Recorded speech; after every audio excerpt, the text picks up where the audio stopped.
Hey guys, this is Frank Yecker, and you're listening to Submission Radio. Hey, this is Rich Franklin. What's up, everybody? This is Chris Lieben. This is Diego Sanchez. Randy Couture. Alistair Overeem. Hi, this is Stephen Bonner. This is Don Fry. Hey, I'm Phil, Mr. Wonderful Davis. TJ Dillashaw. You're listening to Submission Radio. Submission Radio. Submission Radio. Submission Radio. You're listening to Submission Radio.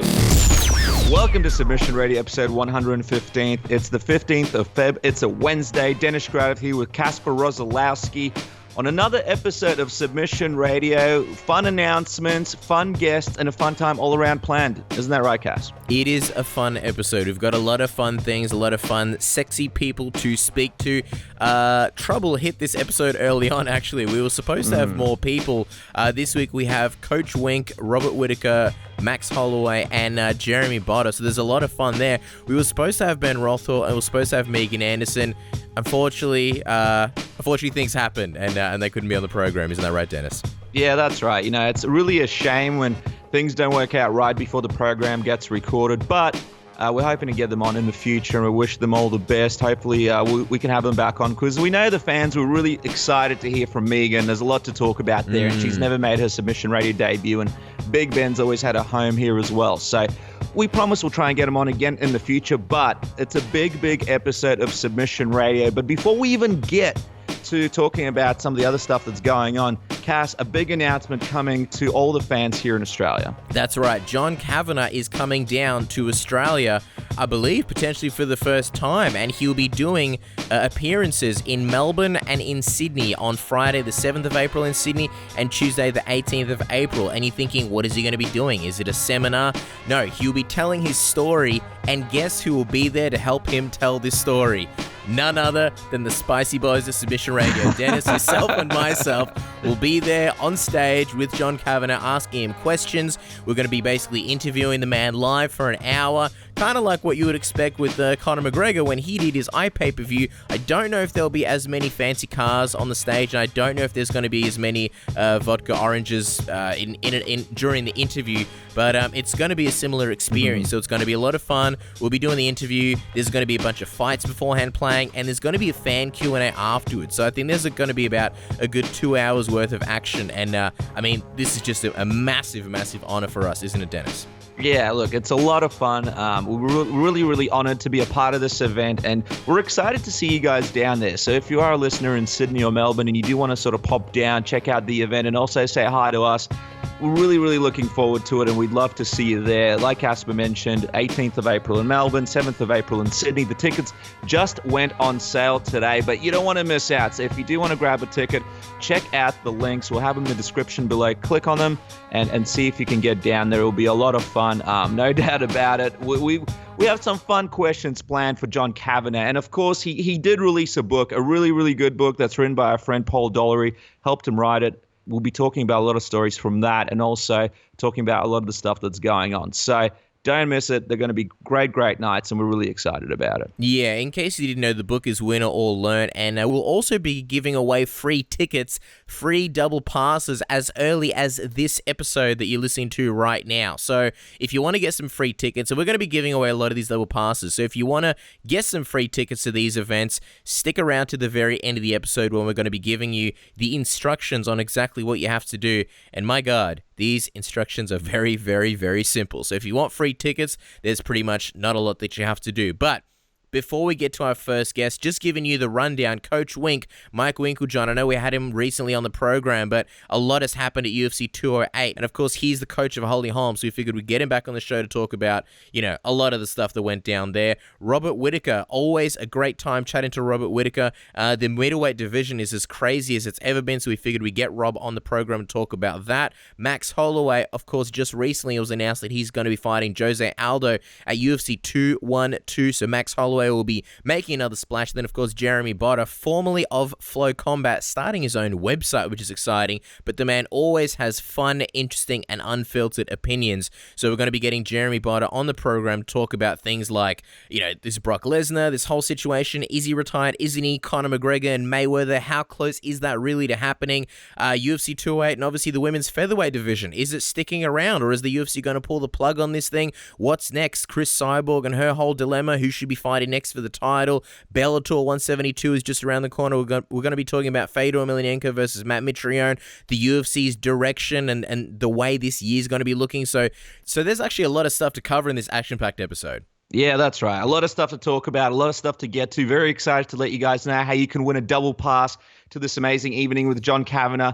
And a lot of stuff to get to. Before we jump to that, just a quick reminder, if you haven't, jump on Twitter, follow us at SubmissionAUS, like us on Facebook, facebook.com/SubmissionRadioAUS. And I know we remind you guys about this quite a bit, but we love reading your iTunes reviews. So if you do enjoy the show, if you like to listen to us, if you enjoy the guests, if you enjoy the chatter between me and Casper, jump on iTunes, give us a review, and we may even possibly read it out on the show. So without further ado, Cass, we got our first guest on the line. He's a good friend of Submission Radio, and I believe you're about to introduce him. All right, guys. Joining us back on the program is a friend of the show and one half of the most successful MMA gyms in the world, Jackson Winkeljohn. He now joins us after a controversial end to UFC 208. We had to get him on the program and talk about a few things. World-renowned coach Mike Winkeljohn, welcome back to Submission Radio. How's it going today, Mike? It's okay, gentlemen. How are you guys? Thanks for having me on. Yeah, we're good. And we love having you on the program. It's so much fun having you on, and thank you so much for taking the time. You must be pretty exhausted. You probably just flew back home a day or so ago from New York, and things are busy in the gym. We touched on it in the intro, but it was a bit of a tough night over in Brooklyn for Team Jackson Wink. And we want to quickly grab your thoughts on a couple of things from the night. The first thing we want to ask you about is the Derek Brunson-Anderson Silva fight. We know you weren't in Brunson's corner, but tell us, what did you think of Brunson's performance and how it played out? Well, you know what, I was warm up Holly during a lot of it, but I'll tell you what, most of the time when I looked up, Brunson was on top. If you look at the stats afterwards, I thought Derek, did the most striking, did the most activity, did the most things. I mean, it's just the way it is. He was on top a lot. I think it's the judges seeing that he was tentative, and God bless him.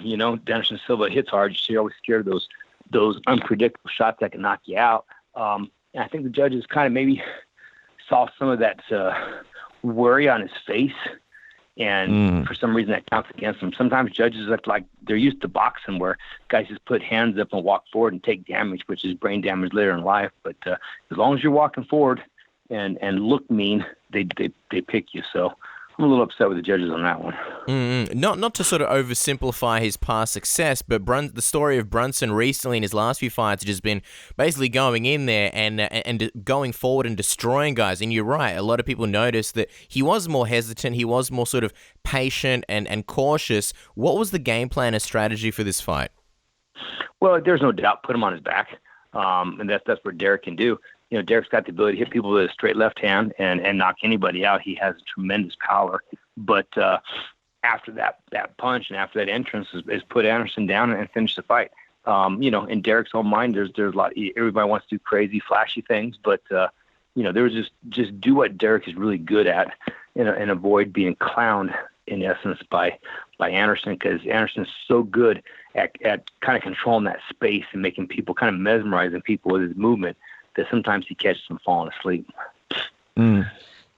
Second loss in a row for Derek. Obviously, he lost here in Melbourne against Robert Whittaker.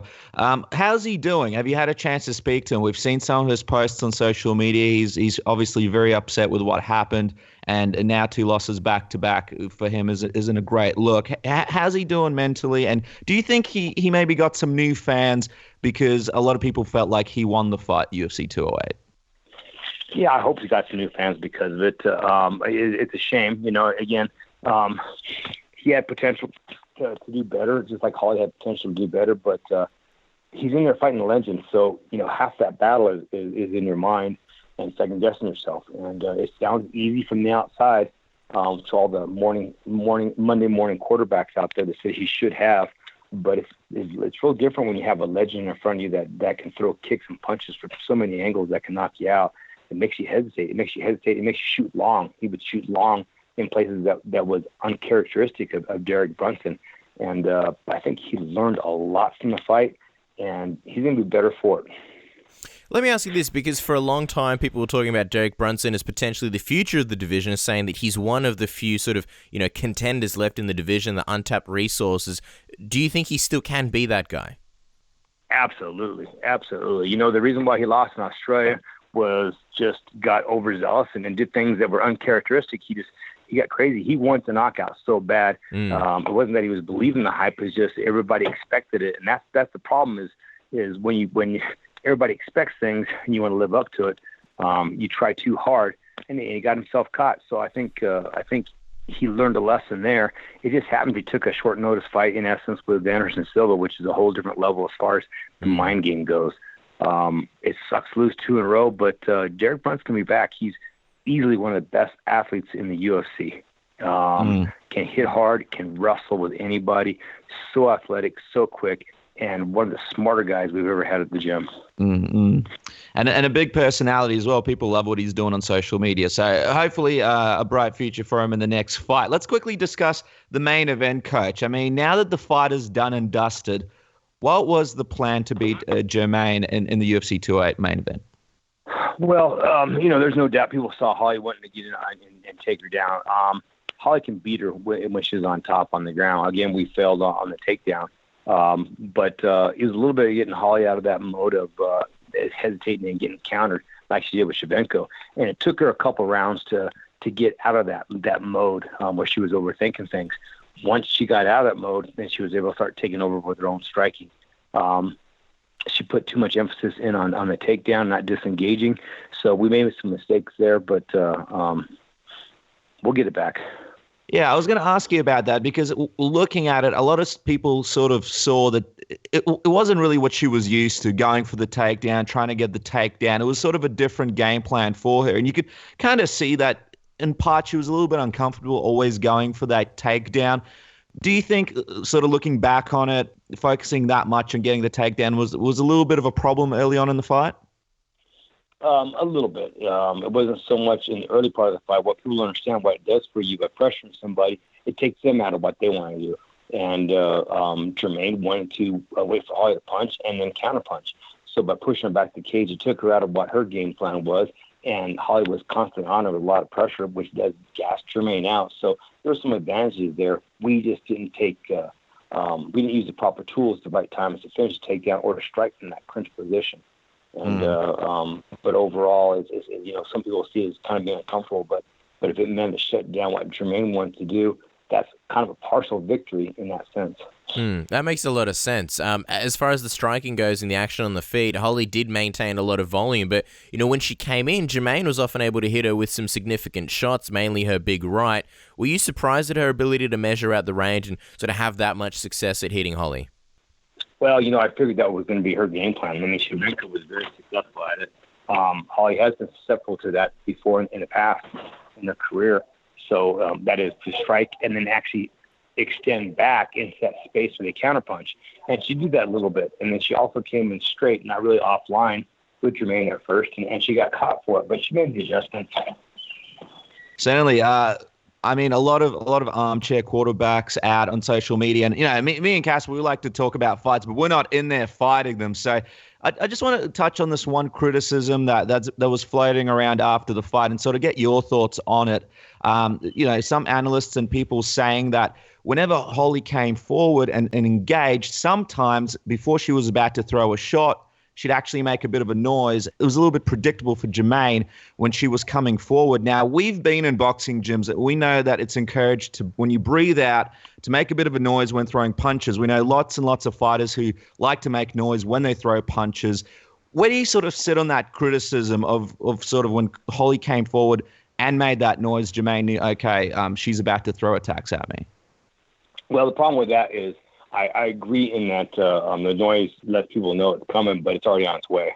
The eyes already picked up the motion and the movement because she's not making noise before she punches. She's actually making noise when she punches. So that's kind of a fallacy there. But it's really easy when you're sitting in your chair and you'll see real speed coming at you to say, "Oh, she made a noise. I would have flipped my head." Bullshit! You would have got knocked out. You watch TV all day long. But with that being said, you know what she needs to do is sometimes make noise and not throw a punch. Sometimes not making noise. We need to mix it up. So it's been an ongoing process, but we have been working on that. And that's actually very smart. I never thought of that, but making the noise and not throwing the punch, that sounds like a good tactic. Let's talk about the controversy. There were some shots that obviously looked like they landed after the bell in round 2 and round 3. You were their cage side, so tell us from your perspective, what did you see and what went through your mind when, it certainly looked like those shots landed, the illegal shots both times?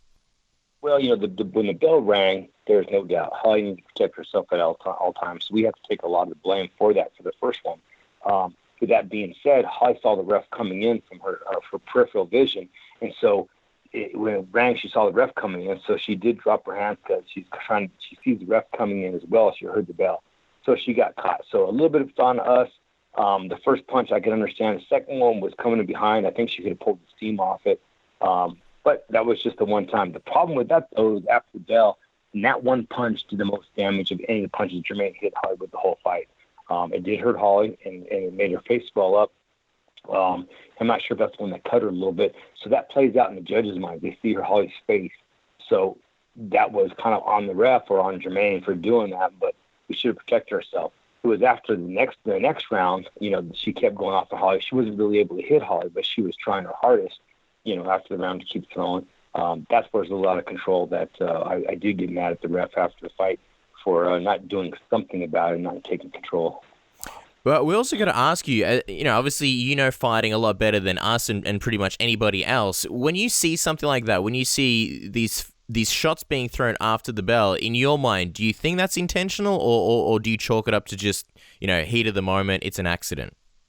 I think it's in the middle of a combination. Usually it's the heat. You're already, a lot of people have a tendency to not just flow, but they have a tendency to, in their mind thinking, okay, I'm going to throw 1-2. So their 2's already programmed in their brain. So even the bell rang, they're still letting it go because they had a kind of a predetermined a set to accomplish. But there's a difference when the bell rings on 1 and then there's a little hesitation and 2 comes behind it. So sometimes it's both. Like I said, it's on us a little bit for not protecting ourselves.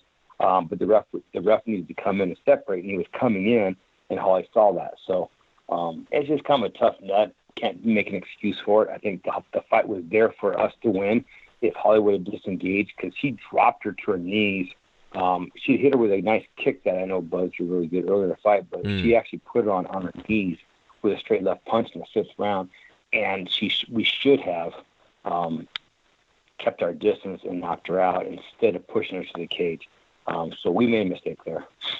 Let's talk about, obviously, the thing that a lot of people are talking about in relation to those shots. There's a couple of mindsets about this, and I want to get your thoughts on what you think should have been done. The first mindset is, a point is deducted after round 2 because it was a very significant shot that she hit Holly with, and then another point after the late shots in the following round. And the second notion is a warning is given after the first time that she throws strikes after the round, and then a point is deducted after that 3rd round. Where do you sort of sit on it? Do you think 2 points should have been deducted or just the 1? You know what? It's tough. Cause first off, I do respect referees, and their job is tough. They get blamed for a lot. But so the first time, it's one of those situations where that is a warning. You can't do it again. Second one, it definitely should be a point taken away. And the referee should be in position. He should hear the 10 count bell, and he should be in position to break these things up to keep this from happening.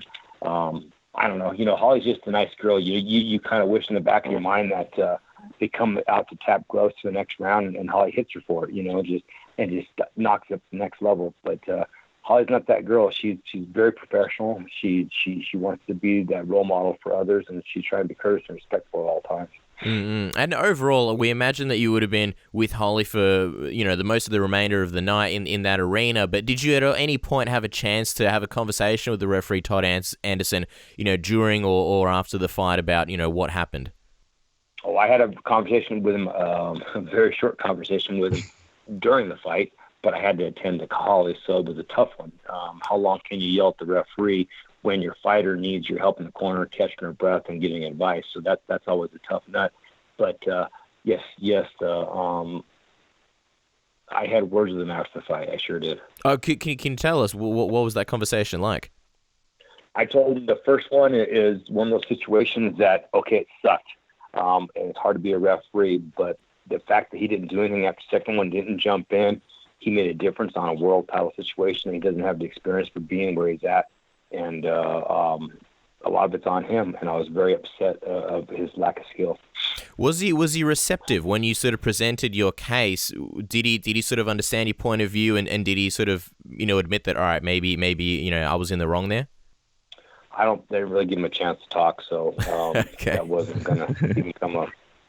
All right, well, let's talk about the future for Holly. I mean, Dana White said that he thinks Holly will be going back down to 135 for her next fight. But from your perspective, do you almost feel like she deserves a rematch, or should at least stay in featherweight for now? Oh, I actually do believe she deserved a rematch. I mean, I think most of the media out there, most of the writers that know a little bit about MMA thought Holly won the fight even without point deduction. So I think it was a little over the top that way. With the point deduction, of course, she would win the fight. So I think it does validate the want for a rematch. There's no doubt about it. I mean, it's a tough one because I know Dana really wants to get Cyborg back in there. But here's the deal with Cyborg. She keeps getting busted for illegal substances. I think she needs to stay clean for a year before she gets back in there. And I think Holly needs to fight Jermaine first. I just want to touch on that, Coach, because last time we spoke, we sort of touched on Cyborg, and you mentioned how she's had the suspension. And now you sort of talk about how she should stay clean for a year. Do you talk to us a little bit about your theory behind that? Why do you feel that way? Why do you think this should happen? Well, things are obvious, and people are always worried about hurting people's feelings. But if you look at her over her career, her body did change as time went on. There's a reason why it changed. That's it. It's black and white. So let's not lie about it. Let's not be politically correct. Let's not worry about hurting feelings. So now it's not just that they're on things when they get to fight time, but density has changed. Structure has changed of your body. Bone structure has changed. These things are affected by cheating. And we can't go back, but at least let's go with it, keeping things clean for a year, so at least the muscles are not being enhanced as such. I think it's only fair. It's simple, and I'm sick and tired of worrying about hurting people's feelings. Here's an interesting scenario, because Jermaine did say she's got to go get some surgery done. She may be away for a while, and Cyborg wants to get in there and fight. Now, Megan Anderson has been a name that was thrown around, but if you guys do get an opportunity to fight Chris Cyborg for some kind of interim title while Jermaine is out of the picture, would you take it, or would you sort of recommend for Holly not to take it because of, some of the concerns that you have? I would recommend Holly probably not take it until Cyborg is still in for a year, because you never know what you're going to get. And you never know behind the scenes who's getting tested, who's not. Holly's the number one tested person in the whole UFC. They knock on her door in the morning. I think she's been tested, I want to say off the top of my head, 17 times now in the last year and a half. Why were they looking for her? Probably because they weren't happy that she knocked out Ronda. But with that being said, people need to be clean. Let's make people fight on a fair level playing field.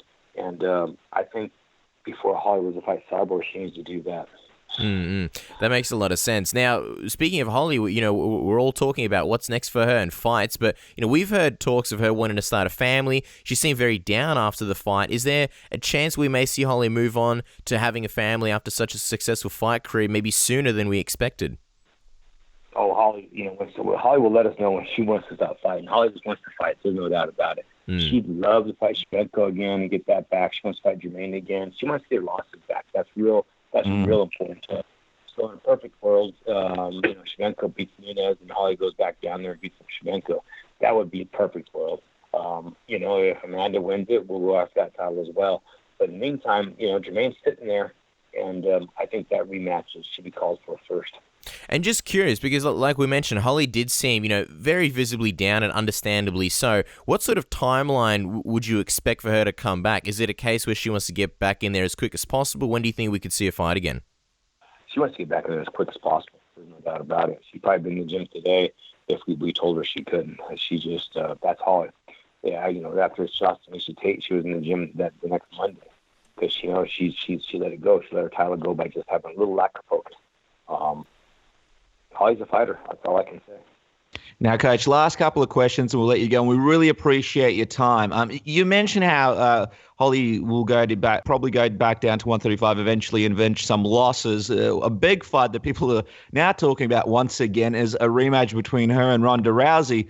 Obviously, Holly Holm's coming off a couple of losses. Ronda Rousey herself is coming off a couple of losses. I know you said the fight doesn't make sense when we spoke last, but considering the position Holly's in now, do you think it kind of makes a little bit of sense now? Oh, yeah. Yeah, it would make sense. If that's what we had to do while we're waiting for a title shot, I don't see any reason why we wouldn't do that. I still know Ronda's ready to fight, but Holly would have absolutely no problem fighting Ronda again. All right, well, last question. I know it's not one of your fighters, but if this Jermaine versus Cyborg fight does happen, do you believe Jermaine could beat Cyborg? Do you think she, after seeing what the skills that she possesses, do you think she could possibly pull off the upset, or do you think it's still a clear victory for Chris? No, I absolutely think Jermaine could pull off the upset if that's an upset. Chris is there. She's there to get hit. She's there to get hit down the middle. She throws bombs. She comes out hard. There is no doubt about it. But as of late, she's been fighting girls that are smaller than her. And now she's going to be fighting a girl with skills that has been around fighting the fight game for quite a long time. That's a bigger girl. And Jermaine can fight. She's been there a long time. She can survive and come back, and she hits very hard herself. So that's kind of a toss-up at the moment. All right, well, the future still remains bright. There are a lot of fighters obviously coming out of Jackson Wink. And, Coach, I'm pretty sure we'll have you back on the program very, very soon to talk about some of the upcoming fights. Of course, we're all excited about Tyson Pedro from Australia fighting UFC 209. So there's going to be a lot to cover in the future. But we appreciate you coming on the show, clarifying some of these things, talking about some of the controversies at UFC 208. And he's still one of the best coaches in the game. And, guys, you need to make sure that you can contact Coach Wink to see if you can go and live and train in the gym for some training experience, much like other Aussies and Tyson Pedro has done now. You can go to jacksonwink.com for more information, and of course follow Coach Mike Winkeljohn on Twitter at MMA Coach Wink. Thank you so much for your time, Mike. We always appreciate it. Hey, thanks for having me, guys, and be looking for me in Tyson's corner. I'm excited. The kid's going to be something else. Hey, so it's official, because last time we had him on the show, he wasn't sure whether you'd be in his corner or anyone from the team, so it's official. You'll be in his corner, right? Yes, sir. I'm going to be in his corner. There's no place I'd rather be. He's kind of grown on us. Don't tell him I said that, but I told him I was going to say that he was kind of a sissy boy and wasn't going hard, but honestly, he's quite an athlete and very smart young man. He didn't really lean either way when we asked him, is this going to be a permanent thing? It kind of almost seemed like he'd like it to be, but he wasn't sure how you guys would react. If he wanted to train at Jackson Winkeljohn's full time, would you have him? Would that be? Would you be open to it? Oh yeah, we'd love to have him. You know what? He's a great addition. He's courteous, respectful. You know, he came up in the martial arts, so he's got that line of traditional courtesies, and he's a hard worker. He knows how to control things, but he's very talented. So I think he makes our guys better, and hopefully we can help him out on his way toward the moving up in the division. Well, I feel like that's a perfect way to end the interview and a great note to end on, because we always ask you about the Aussies in the gym, and now here you are telling us that one of our guys is making such a significant difference in one of the best gyms in the world. So again, appreciate your time, Mike. Thank you so much, and we'll be chatting to you soon.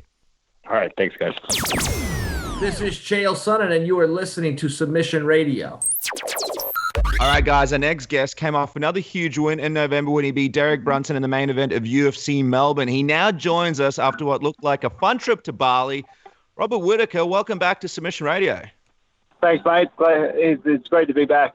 It is always fun when you come on. Let's talk about this big Bali trip. This is the Reebok Athlete Summit. Tell us, how was it, and what kind of highlights can you share with us from this big Bali trip? Yeah, no, I definitely took an appreciation for the CrossFit athletes. They're absolute machines and weapons of their own. But, it was a good trip to get away, a little bit of R&R along with, meeting some interesting characters. So, it was a great trip all in all. Well, the highlights of going to places like Bali or Thailand is people coming up to you, trying to sell you a large array of things, weird people coming up to you, funny things going on in the background. Tell us, did you accidentally wander into any questionable massage places? Did you have anything funny happen while you were over there? Lay it down for us. No, I was pretty fortunate. We were kind of guided by all the Reebok stuff. So, I didn't accidentally get any strife. I made sure not to drink any of the water, and it was pretty cruisy. It felt like I was on a school excursion from back when, and it was really good. You mentioned interesting characters. Can you tell us any stories about these interesting characters? Oh no, it's just some of the CrossFit athletes who were some cool dudes I really clicked with, and like I said, it was like a school excursion. So we we just acted like boys will. We took the piss out of things and just had fun. Nice. All right, well, let's talk about your life. You've had another great year in 2016. The win over Brunson was a big one. Tell us, apart from Bali and gaming, how has life been and what have you been up to? Life's been really well, mate. After that fight, I had my second son, John, and that was pretty big for me. But I've been sticking to my training program, sticking to my regime. I'm in great form, and honestly, this is going to be a big year for me. I feel it. My coaching staff feels it. My family feels it, and I'm making huge gains every year. Are you feeling the pressure of now having not one but now two sons? The Whittaker clan is becoming pretty big now. No, there's no pressure, mate. Family is my rock, and the more the merrier. Let's talk about this team that you're building here. Are we going for a basketball team? Do you think another 3 and then you can start your own Whittaker basketball club, or are you happy with the 2? Is 2 enough for now? I think my wife said 2's enough for now. It's harder on her than it is for me. But I love my kids, and I've got to respect Sophia. If she's happy having 2, she's happy having 2. The more the merrier. But everything's got to work. There's a balance.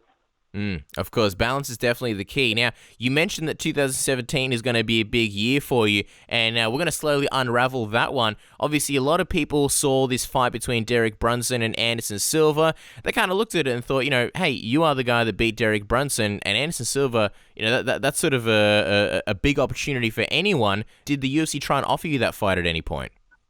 No, they didn't get me up for anything like that. I have my own agenda as well. So, I only take fights when I can, if my body's healthy and if it's good for me. 100%.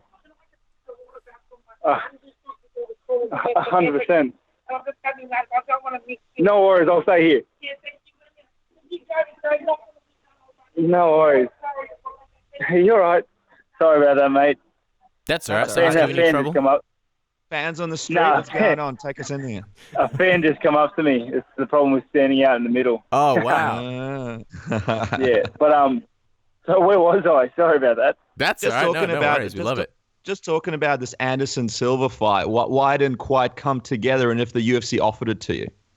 No, they didn't offer it to me. Because like I said before, I have my own agenda, and obviously it's got to agree with the UFC as well. We both have to be in harmony, but I fight when I can. So, I love fighting. I don't try to stray away from it. I love fighting big names, hard fights. So if my body's healthy and, I'm ready for a fight, I'll take a fight. Mm-hmm. So, early in the year, I had just had my son, and, I was recovering from some injuries that I sustained last camp and during the fight. And, I just take my time. I'm in no rush. I've got age and time on my side. Oh, absolutely. You're one of the youngest and biggest prospects in the division. Just curious, though, that Anderson Silva-Derek Brunson fight, did you get a chance to watch it? And what did you think about both guys' performance? Who do you think won that one? That's a tough one. Both fighters had a lot of respect for each other's game plan. And neither one of them wanted to overstep their boundaries and get clipped somewhere or enter each other's game plans. I think both styles had their own edge, so to say. So, I think both of them put on a stellar performance. That's a really tight fight to judge. I'm really happy I wasn't on the panel, Yeah. It must have been an interesting event for you to watch, because a lot of these guys that were on the event, like Jacare, Anderson Silva, Derek Brunson, these are all guys in your division that are sort of potential opponents. Well, not Brunson, but maybe guys like Jacare. And you're also in a bit of an interesting position. You're in the top 10, but it seems like almost everyone is currently locked into a fight. I mean, what was your reaction when you saw it was Chris Weidman versus Gegard Mousasi? Because a lot of people believed you'd be the next guy to fight Weidman. I'm happy to let them slug it out. I'm happy to let them just throw down with each other and whatnot. I'm not going anywhere. I'm here every time I'm not fighting. I'm just increasing my skill sets. I'm just getting better at what I do, and I'm getting more efficient at my training. So if I get to them beforehand or if I get to them after, it doesn't bother me. I'll end up getting to everyone. I mean, Luke Rockhold was on the MMA Hour this past week, and he said that he'd like to fight Jacare in July, that's sort of been his target for a long time. If that happens, there's not really anyone ranked above you that's available for a while. Are you willing to fight people ranked under you, or do you sort of want that fight with Jacare, maybe sneak it in before Luke comes back? Yeah, I definitely want to fight with a top 5 contender. I think I fought dudes that were under me. And I think I deserve a shot at the guys above me. My goal and my objective is to keep going up, and that's the way I'm going to do it. Because I'm interested in, Rob, you mentioned that you've also got this trajectory of when you want to fight next. When would be a perfect time for you to come back and fight in the octagon? Do you have a time where the body will be feeling good, where the family is all good, and you think it's a good time for you to get back in there? I'm happy to fight after April, Mm-hmm. If I have to fight sooner, I will. But I think April's a good time. If looking at dates after April, I think it's good for me because my family would have settled down, and I heard Mustafa saying I'm having a long holiday, and I am. I'm enjoying it. And it's not up to him when I'm going to stop my holiday. Yeah. What did you think about that? Because he was kind of calling you out, making it seem as if like, hey, Rob doesn't want to fight me. He's on this holiday all of a sudden. What went through your mind when you saw that? I think you guys and people who know me know I'm not scared of anyone. I'm not ducking anyone. I'll fight him very well after my bloody holiday. It's interesting because, so all these people are locked into fights, but you're happy to sort of wait until somebody frees up in the top 5. Another issue with the middleweight division is also Bisping and Romero. Now, it looks like Bisping will be fighting Romero, but he had a surgery that he's recovering from, and he's still talking a little bit about fighting GSP. Does a part of you sort of wish that this title fight already happens so things sort of move on a little bit in the division for you? It doesn't bother me. I'm not up there next to Bisping. I'm not next in line to fight Bisping anyway. So, what he does with his time until then is his own thing. I'll get to him. I'll get to all of them. It's just I'm just going to be patient. I have a solid game plan. I have a solid coaching staff. There's nothing to worry about. I'm just going to keep increasing my skill set, winning my fights, and I'll be in that position to get the belt. It's inevitable. Yeah, I mean, speaking of this division, another big fight for the Aussie fans is obviously Dan Kelly's matchup with Rashad Evans. What did you think when you saw this one was happening at a UFC 209, which is quickly becoming stacked with Aussies? Yeah, I'm pumped. I'm stoked for that fight. Yeah, I'm a big fan of Daniel Kelly. I'm a huge fan of Dad's Army, if you will. Yep. And yeah, I think that's a great fight for him. I think he's a tough bugger, and I think it'll be a hard test. But it's always good to test your mettle. Well, we know there's rumors of a New Zealand show, UFC show being held mid this year. And apart from Mark Hunt, you're someone who'd be a great headliner for the show. I mean, I know you're chilled out, you're cruised out, you're happy to see how things work out. But what would it mean for you to headline a show like that? Yeah, it's always good to headline shows. That's one of my biggest honors is to be able to headline cards and headline shows. And I'm always up for it. I'm always honored and delighted to jump at opportunities like that. Would it give you sort of an extra special feeling, being that it would be New Zealand potentially? Yeah, definitely. That's sort of the country I was born in, and I have a lot of family and a huge fan base over there, and I'd love to put on a show for everyone. The good thing about it would be obviously, it's the country, you got such a connection with it. But another good thing about not fighting internationally like Dan Kelly is when he's got a prime spot at UFC 209 is when you do fight internationally, you get a lot of new fans across the world, especially in America, especially when you're in a pay-per-view. I mean, does a part of you want to go over and fight more overseas to get more of that notoriety with fans outside of Australia and New Zealand? Not necessarily. My objective isn't to be famous; it's to win fights, and one comes with the other anyway. So I'm going to just focus on my training, focus on winning fights that are good for me. If I can not travel the 20+ hours to get to a fight, it's all the better for myself because my objective is to win fights.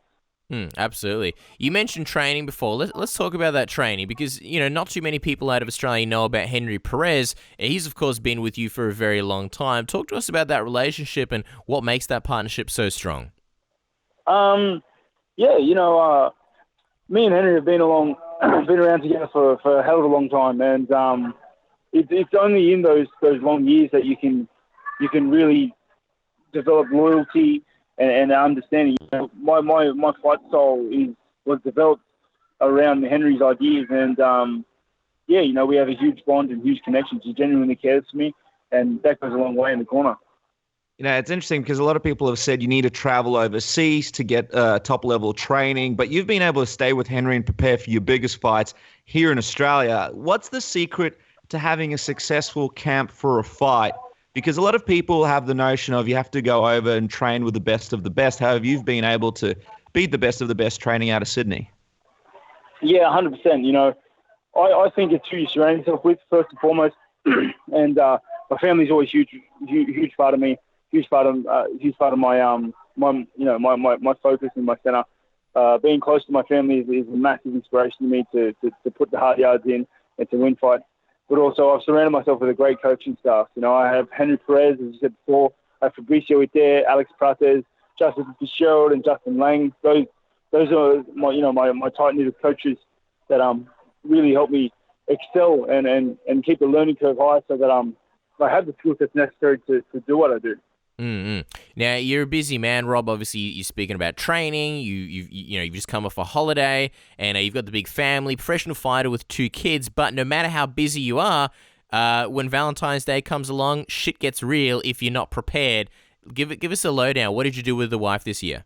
She knows that I have training on Tuesdays, and Tuesday is a big day for me. I'm out most of the day, so I jumped in on the Valentine's Day on Monday. And, just bought her some pearls, keep her looking pretty, and, just put in a little bit of effort. She appreciates the effort more than anything else. Wow, I think the most impressive thing that you've been able to do since we've known you, Rob, is being able to move Valentine's Day to a Monday. I think you can write a book about that and do a training camp overseas about that once the fight career wraps up. And look, before we wrap up, it's a tradition that we talk about games, and it's what we love doing with you. So talk to us. What are you playing right now? Right now, I think I just recently finished Dark Souls. What was Dark that one, Souls sorry? 3, and what was it? I just recently finished Dark Souls 3. Oh, Dark Souls. Okay, yep. Yeah, that was a horrible experience. and just today, I just jumped back on Fallout 4. So, same old stuff. You mentioned the horrible experience. We saw on Instagram that your wife actually got you killed on Dark Souls 3. Is that what you're referring to? I'm just curious, how did she do this, and how did you go about getting your retribution? Or was it one of those things where it was too painful to go back to, and that's why you're done with Dark Souls 3 now? If anyone's played Dark Souls, they know it's a hard game. So if your wife's talking to you in the background, distracting you, when you're supposed to roll or duck or dodge, then you're dead. And, it's definitely a frustrating game. They don't understand it, man. We try to explain it to our girlfriends, but my girlfriend in particular doesn't give me the respect that I deserve when I pass a level. Let's quickly talk about the PS4, though, because I noticed you were playing Dark Souls 3 on the PS4. We normally see you on a PC. Are you excited about the Crash Bandicoot reboot coming later this year? Yeah, not really. I've dropped the PlayStation for a bit, for a while, because I'm a huge PC game fan, and I'm a very serious gamer, I guess. So I really only play serious games. So so not too pumped, to be honest. Can I ask, how often do you sort of go online and you get into a battle with someone over a headset, and how tempting is it for you to mention, like, let's say they're talking shit, let's say they're saying something like, I'll do this, I'll do that to you. How tempted are you to sort of remind them, like, I'm actually Robert Whittaker, UFC middleweight, so I don't think that's going to work out? You serious? When I'm on these games, everyone's a UFC fighter. Do you? I'm wondering if you ever like jump on Twitch or anything like that and play with like Demetrius Johnson or Max Holloway, because I feel like you'd be the perfect guy to start your own channel and sort of build up your following in that way.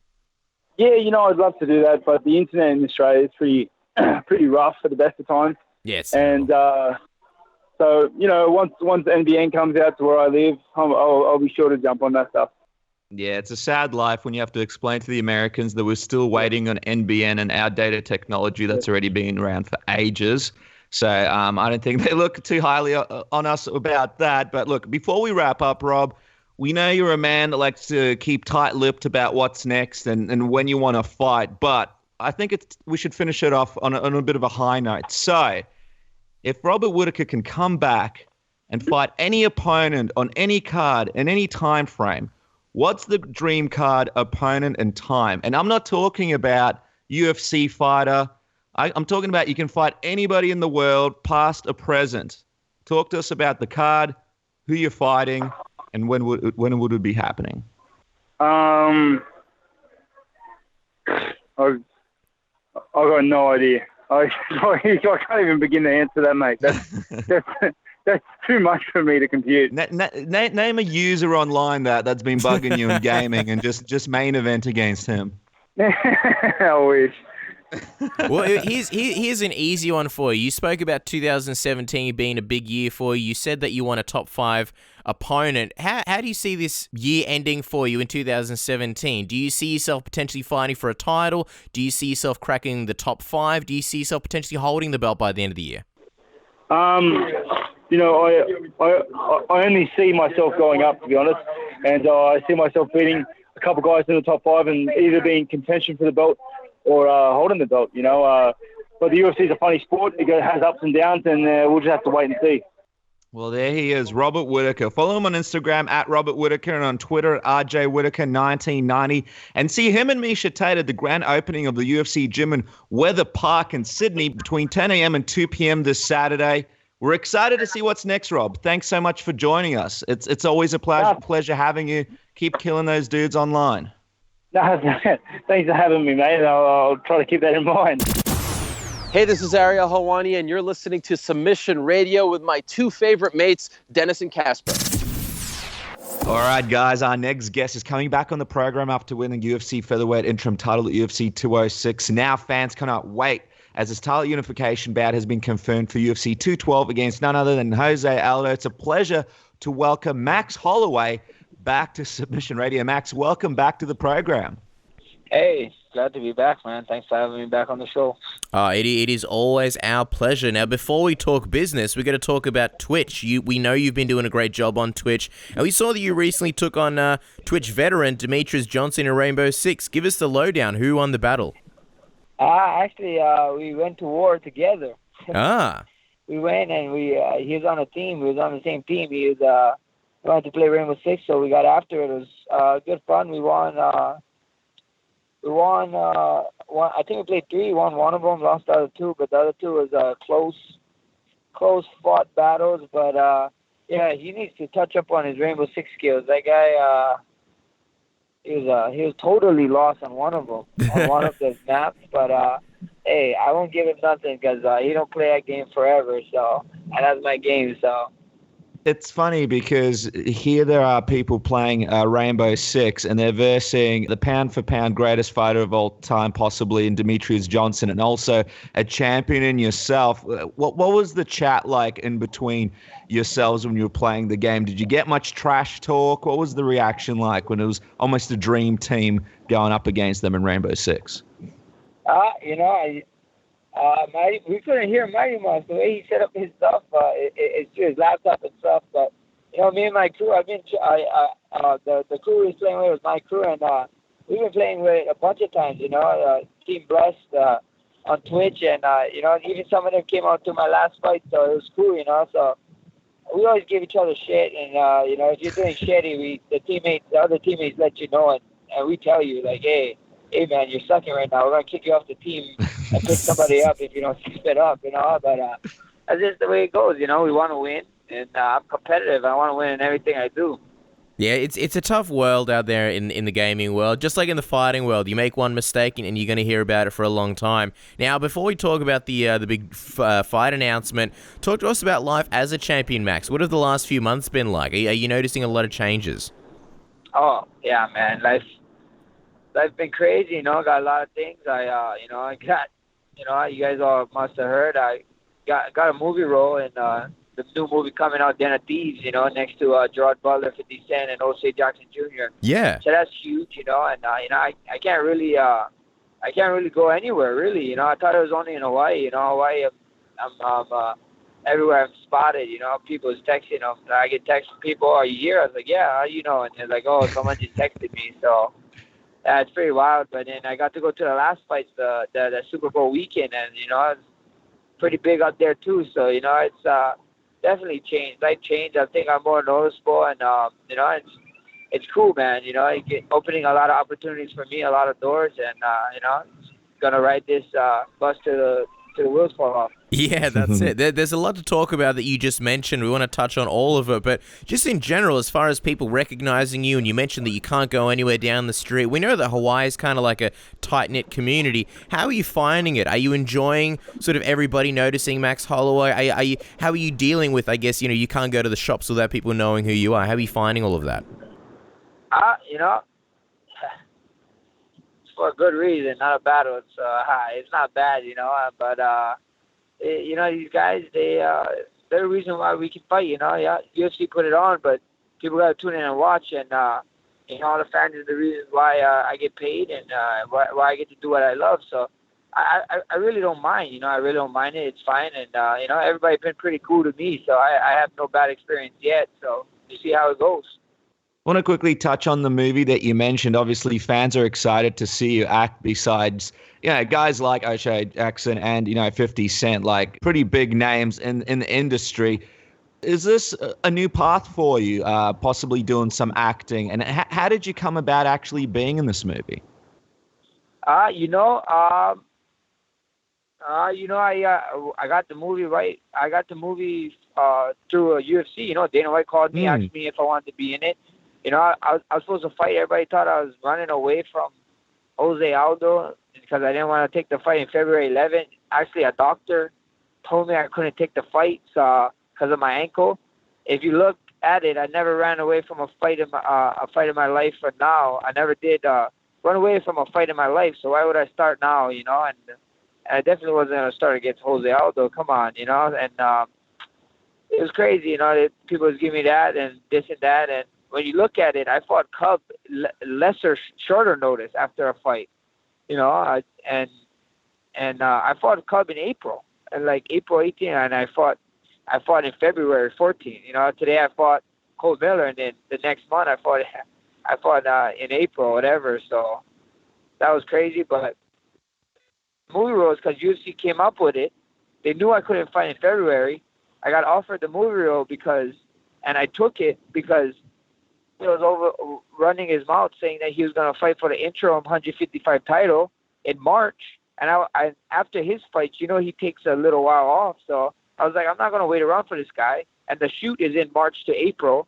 So I was like, you know what, let's do it. You know, I had to try out for the part 2, so there was no guarantee to get it. But I said, you know, I might as well do something with my time instead of sit around and wait for a guy. And, you know, here it is. You know, I got the movie part. They liked I sent in a video that I had to do, you know, reading the lines, and they liked it, and you know, here I am. I'm gonna be up there. I'm gonna leave up there to shoot pretty soon, and gonna be a month of shooting, and then, you know, right when I get back to Hawaii, be straight on full blown camp, and, you know, make history come June 3rd.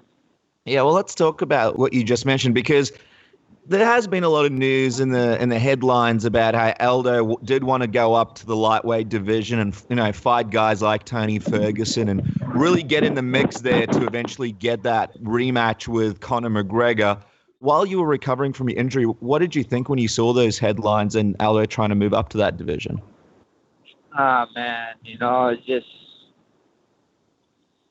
crazy, man. You know, it's crazy. I thought we were all men here. We're trying to chase one guy around, you know, and like trying to get this and that, and you know, it is what it is. It's meant to be. It's meant to be. You know, I ain't chasing nobody.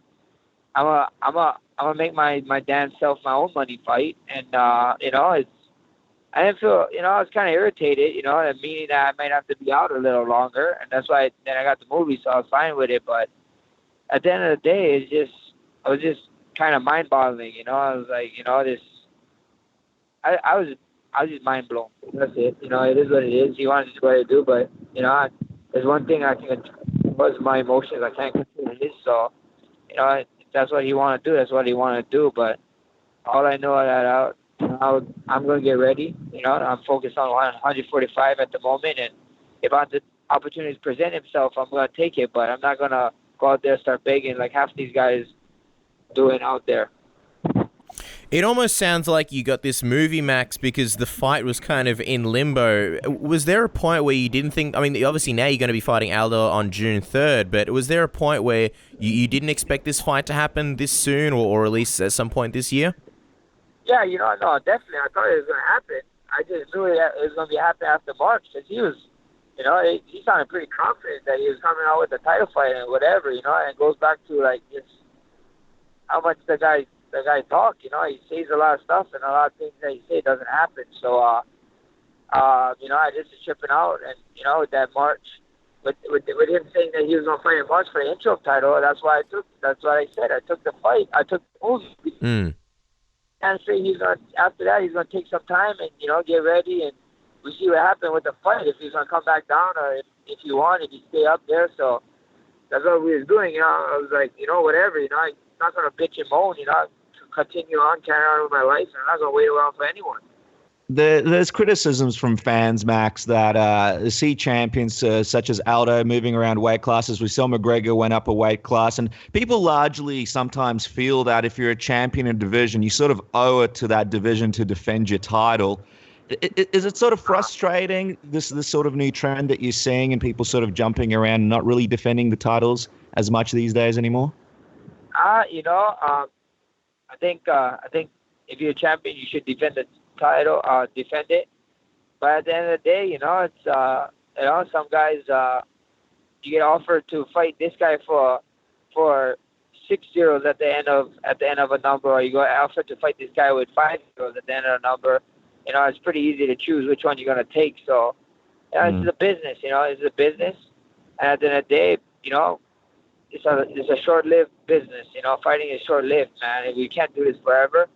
And you trying to get your hit and make sure you're okay with life after, and make sure you can retire and be a happy man or a happy woman at the point. So, you know, you can't blame them. But at the end of the day, you know, some people got different goals. You know, some is money, others is legacies, and others is both. You know, it's really how you think about it. You know, you can't knock somebody for doing that. You know, 1 + 1 is 2. You know, and 1 × 2 is also 2. It's just different ways, different approaches, and you know, you can't tell he's wrong because he's doing it that way. Yeah, it's an interesting way of looking at it. I mean, let's talk about what's at stake here. You guys are going to be fighting to merge the titles, the interim and the official featherweight belt. But obviously a big part of Aldo's motivation to go up to lightweight was possibly getting one more shot against McGregor. Where do you sit on the criticism from fans that McGregor is still the featherweight champion because, you know, he never technically lost his belt? I don't know what people are talking about when they say that he's still the champion, you know. And, you know, if he's still the champion, why doesn't he have the belt? You know, why not even a belt? Why don't he? You know, people are gonna say what it is. You know, his fans are gonna support my fans, me, and Aldo's fans are gonna support his fans. You know, and you know, they can say all they want, but at the end of the day, he don't have the title anymore. You know, just move on. You know. If he was really the champion, he would have came down and fight and defended it when UFC asked him to do it a bunch of times, you know. But, you know, it didn't happen. It didn't work out, and now we moved on, you know. It's like, stop talking about the past. Everybody keep bringing up the past. We're living in the present. This is the present. This is now. And, you know, what he did was in the past, you know. And this is the present. And, you know, June 3rd, I'm going to show everybody what the present and the future is going to start looking like. Well, let's talk about this fight, because the interesting thing about it is that it's actually in Brazil. What was your reaction to having to fly up and fight there? My reaction was, I got the contract. As soon as I found the contract, that I had the contract in my email, I emailed it back 1 minute signed. This is what kings do. Kings go to other kings' villages and they take over. And that's what they do. That's what I plan. That's what I plan to come on June 3rd. I'm going to go there and show everybody why I'm a king. And there's what better place to do it in his backyard, in his own village. So You know, it's what kings do. I'm gonna show the world once again why I'm one of the best fighters to ever grace the octagon. Wow, that's a great line about the Kings. In all honesty, though, you know, people have always been critical about, you know, fighting in Brazil, certain decisions, certain judging, certain commissions, drug tests, things like that. Now that everything's signed, is there anything in the back of your mind where there's certain hesitations or concerns about fighting there? No, nothing. No hesitation. I have no control over the judges. I have no control over what they do with the drug test. I have no control over whatever. You know, I know what I have control over. That's myself. That's my training camp. And at the end of the week or at the end of the day, June 3rd, he'd see me in there. You know, and we're gonna find out who's the better man come June 3rd on Saturday night. So I have no control over that. So that's like walking around on a sunny day with an umbrella, waiting for rain. You have no control over it. You know, just live in the moment, do the damn thing, and get it done. Mm. I know it's going to be a huge night over there in Brazil, and people are really excited about the event. But was a part of you disappointed that this wasn't set up for Hawaii? And is there any opportunity or chance that you think at least your next fight may be held in Hawaii, and the UFC can finally have an event there? You know, UFC Hawaii is always, you know, it is what it is. But like I said, you know, kings go to other kings' villages and they take it. He's the one. He's the one on the throne. He's the one that I need to dethrone. So, you know, why not go there? You know, you see what is gonna happen when it happens. You know, I gotta focus on Aldo first. Like I said, every fight I go in 0-0.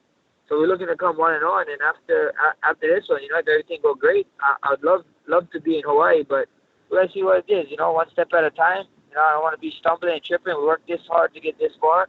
I ain't about to lose sight of the goal at hand. Right, well, the goal is Jose Aldo on June 3rd. Let's talk about the actual matchup, because you've been on this massive tear for a long time now. Aldo, obviously, one of, if not the most dominant featherweights of all time. What kind of advantages do you believe you hold over Aldo? You know, that's the beauty of MMA, man. You know, I'd rather show than talk. I'd rather show than talk, and I tell people all the time, tune in June 3rd. You guys are going to see. This guy is a legend, you know. I respect him, of course, you know, but at the end of the day, he got to see me at the end of the day. And June 3rd in that octagon. And I'm going to show the world. I've been telling you guys, time to jump ships now, you know. It's time to jump ships now. Because June 3rd, it's going to be another one. I'm going to leave you guys scratching your guys' head thinking like, oh, damn, you know, what's next? And I mean, the fight is still a few months away. You mentioned the movie, but talk to us a little bit about your camp for UFC 212. Will you be doing anything different to prepare? Will you be bringing in anyone special? Will you be doing it in the usual place? What are the plans at the moment? I'm going to be, you know, why fix something that's not broken? You know, I got the same team. I got the same group of guys. You know, we see what happens. We see how the first beginning camps go. If we gotta change something, we change something. But that's a beautiful thing about my team, my camp, my coaches. We adapt. We always adapt. I adapt to every situation. We adapt to everything that's going on. So we see what happens. You know, I don't know. I can't tell you what's going to happen. But you know, right now we're focusing on doing the same thing. You know, the things that got us into this position. And if things start to change, we start changing them. But if not, you know, we always come with plan A to Z, you know, plan A to Z. If one plan don't work, we got another one. So that's what we do. We adapt. And well, let's talk about, I know you don't like to talk about the past, but before we finish this interview, I just want to mention this fact. I mean, you tweeted out a picture of you walking out for your first UFC walkout, which was around 5 years ago on February 4th. I mean, looking at your journey and what you've been able to achieve, is it crazy to look back to that and see yourself as champion now and everything that you've sort of gone through? Yeah, you know, it is super crazy, you know. Like, and what you said, you already know what my answer's gonna be. You know, there's no time to smell the roses right now. You know, it's when I'm done retiring, that's when I can enjoy all the perks and whatever. But you know, of course, you know, I sit down, I think about it a little bit, but I don't like it to overwhelm me. So I just let it think. It is crazy, you know. Life is crazy, period. You know, to be here, to be even talking to you guys is crazy, and you know, the situations that happen is crazy, and of course, you know. But with all that being said, I hold myself to this high standard. I act like a champion, you know. I inside and outside the octagon, you know. to be something, you got to play the part. You know, and I was playing that part a long time. You know, now it's just time. I'm just getting it. You know, I'm just getting the opportunities to show it off now, and you know, it's been in my favor so far. So that's what we continue doing. You know, we want to keep on, you know, working hard work, dedication, prayer, belief. You know, my great team, my great coaches, and you know, just keep knocking these guys down and keep showing the world why I'm one of the best. Well, I mean, you say one of the best, but I mean, Jose Aldo for a long time has been considered, you know, the best, most dominant, greatest featherweight of all time. I know you don't smell the roses or stop to smell the roses, but if you beat him, do you ever think about what kind of momentum you're sort of sucking up there and absorbing? And do you think that sort of, you know, puts you in at least, I guess, talks of being one of, if not the greatest featherweights of all time? Yeah, you know, for sure. You know, this guy did a lot for the sport. He did a lot for the living, you know, and like you said, he was dominant. He was very dominant. And, you know, but, you know, it's just time, man. Time, just like anything else, you know. Some people have their time, and now it's for some other people's time, and that's what I believe. I believe it's my time. And, you know, it's just June 3rd. I just need to go out there, do what I do all the time, and show the world, you know, and it'd be great. You know, it'd be good. But that's what we get ready for, you know. I'm getting ready for this. You know, I've been getting ready for this since I was 17 years old. 17 years old, I've been getting ready for this fight, you know, ever since I found out who Jose Aldo was, you know, and it's just another fight, you know, just another fight now, and just another way to be written down in the history books. All right, Max, the last question, and then we're out of your hair. We'll let you go. You know, we've spoken about things like McGregor and obviously Aldo, but, I mean, if you look at the division, you've beaten a lot of the top-ranked guys. If you add Aldo to the list, there's not really too many fresh matchups other than, say, Frankie Edgar. I know you're not looking too much to the future, but, you know, assuming you beat Aldo, do you think it's close in your future that you might actually move up weight classes and maybe be a 2-divisional champion and maybe get that rematch with McGregor? Or are you sort of happy to stay in featherweight and sort of keep doing those rematches? We see what happens, you know. We see what happens when the time comes. You know, people keep on forgetting I'm only 25. I'm growing, you know. I'm Hawaiian Samoan, you know. Us Polynesians like to eat. So we see what happens. But I want to defend the 45 belt. That's on my mind. You know, I want to get it. I want to defend it a bunch of times. I'll do my thing here, you know. Like I said before, I'm not trying to race to the division. I'm trying to kill it. You know, I'm trying to destroy the division. I don't want there to be no what ifs. What if Max fought this guy? What if Max fought that guy? I want to fight them all. You know, I want to fight them all and show them, like, no, you know, this is mine. I run this division. That's what I want to do. So we see what happens, though. We see how my body reacts. We see what happens. You know, our body changes fight to fight. So we see how long I can keep this cut up. The cut up been fine right now. The cut for me been fine, and just listen to my body. And when it's time to go up, it's time to go up. Awesome. Well, guys, make sure to follow Max on Twitter and Instagram at BlessedMMA and join him on Twitch, twitch.tv/BlessedMMA. He does awesome battles, and you don't want to miss it, so make sure to join him in his battles. UFC 212 goes down on June 3rd with other fights soon to be announced, and we're excited to see his movie debut as well. Keep an eye out for that, guys. Max, thank you so much for joining us. We can't wait to see what happens next. Check out the movie trailer and see you fight at UFC 212. Best of luck with everything. Thank you, guys. Thank you, guys. Have a great one. Hi, this is Conor Nelson, and you're listening to Submission Radio. All right, guys. Our next guest is a friend of the program who started a new exciting website that combines MMA and pro wrestling in one place. He is known for his awesome work with Bleacher Report and Flow Sports, and now his new venture, Wizard, which we'll be talking about shortly in the interview. It's a pleasure to welcome Jeremy Botta back to the program. Jeremy, welcome to the show. It's good to be back, man. Always good to be on with you guys. Excellent, excellent. The pleasure is always ours, and we always have a lot of fun with you. And there is a lot to cover and not a lot of time to cover it in. So we'll get straight into it. We are coming off the heels of UFC 208.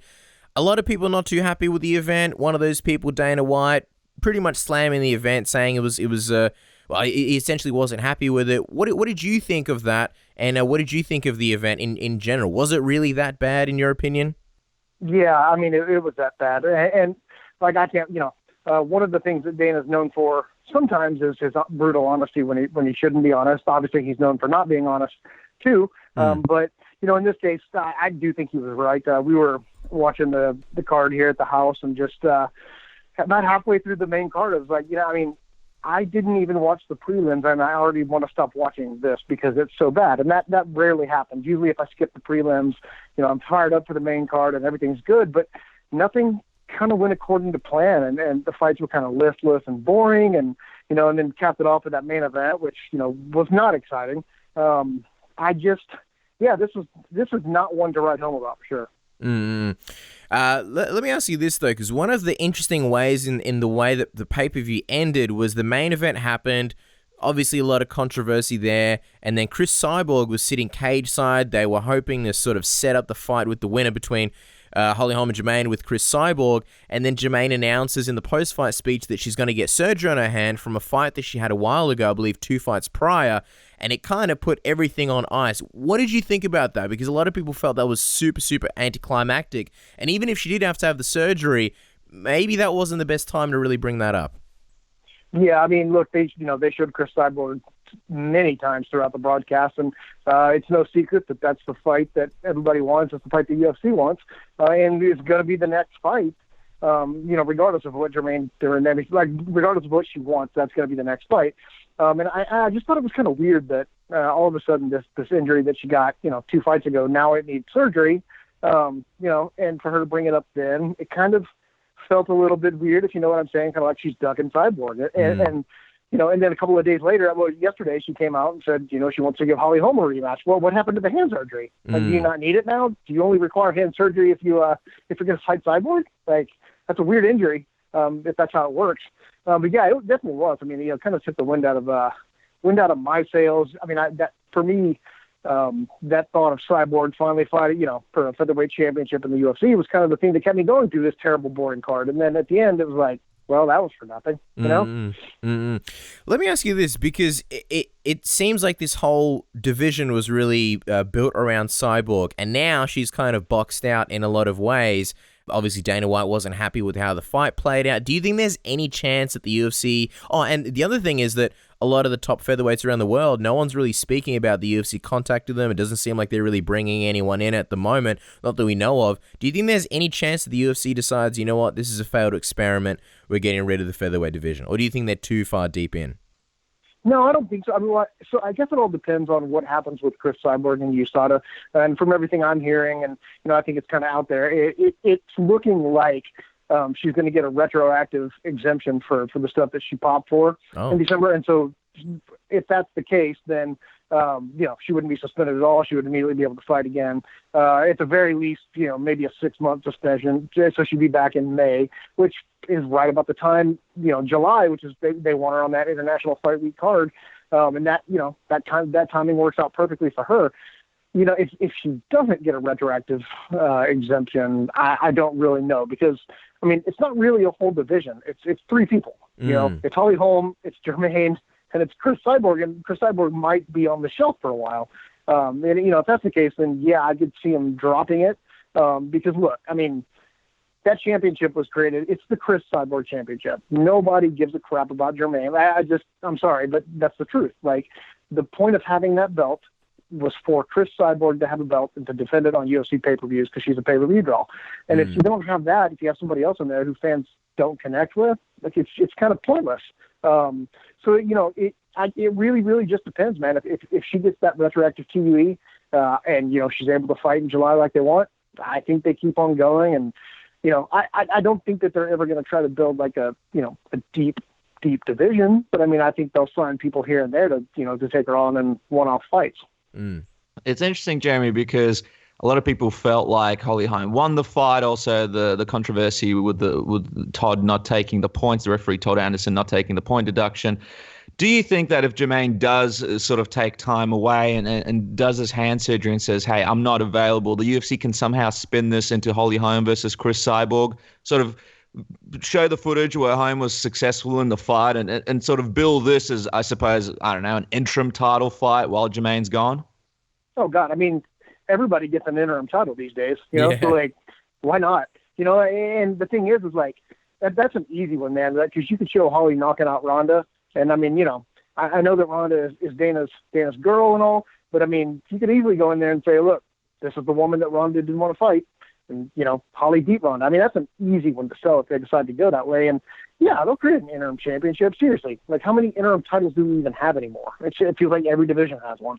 But, yeah, that wouldn't be a problem. We had Coach Wink on the show before, and he sort of mentioned that a rematch between Holly Holm and Ronda Rousey now makes sense because both girls are coming off losses. Do you think the UFC try and cash in on Rousey one more time and somehow talk her into fighting Holly Holm in a rematch? No, I don't think so. And I said it, but I think I probably said it in September, October when the fight was announced. She's done. That was her last fight. I will be shocked if she comes back.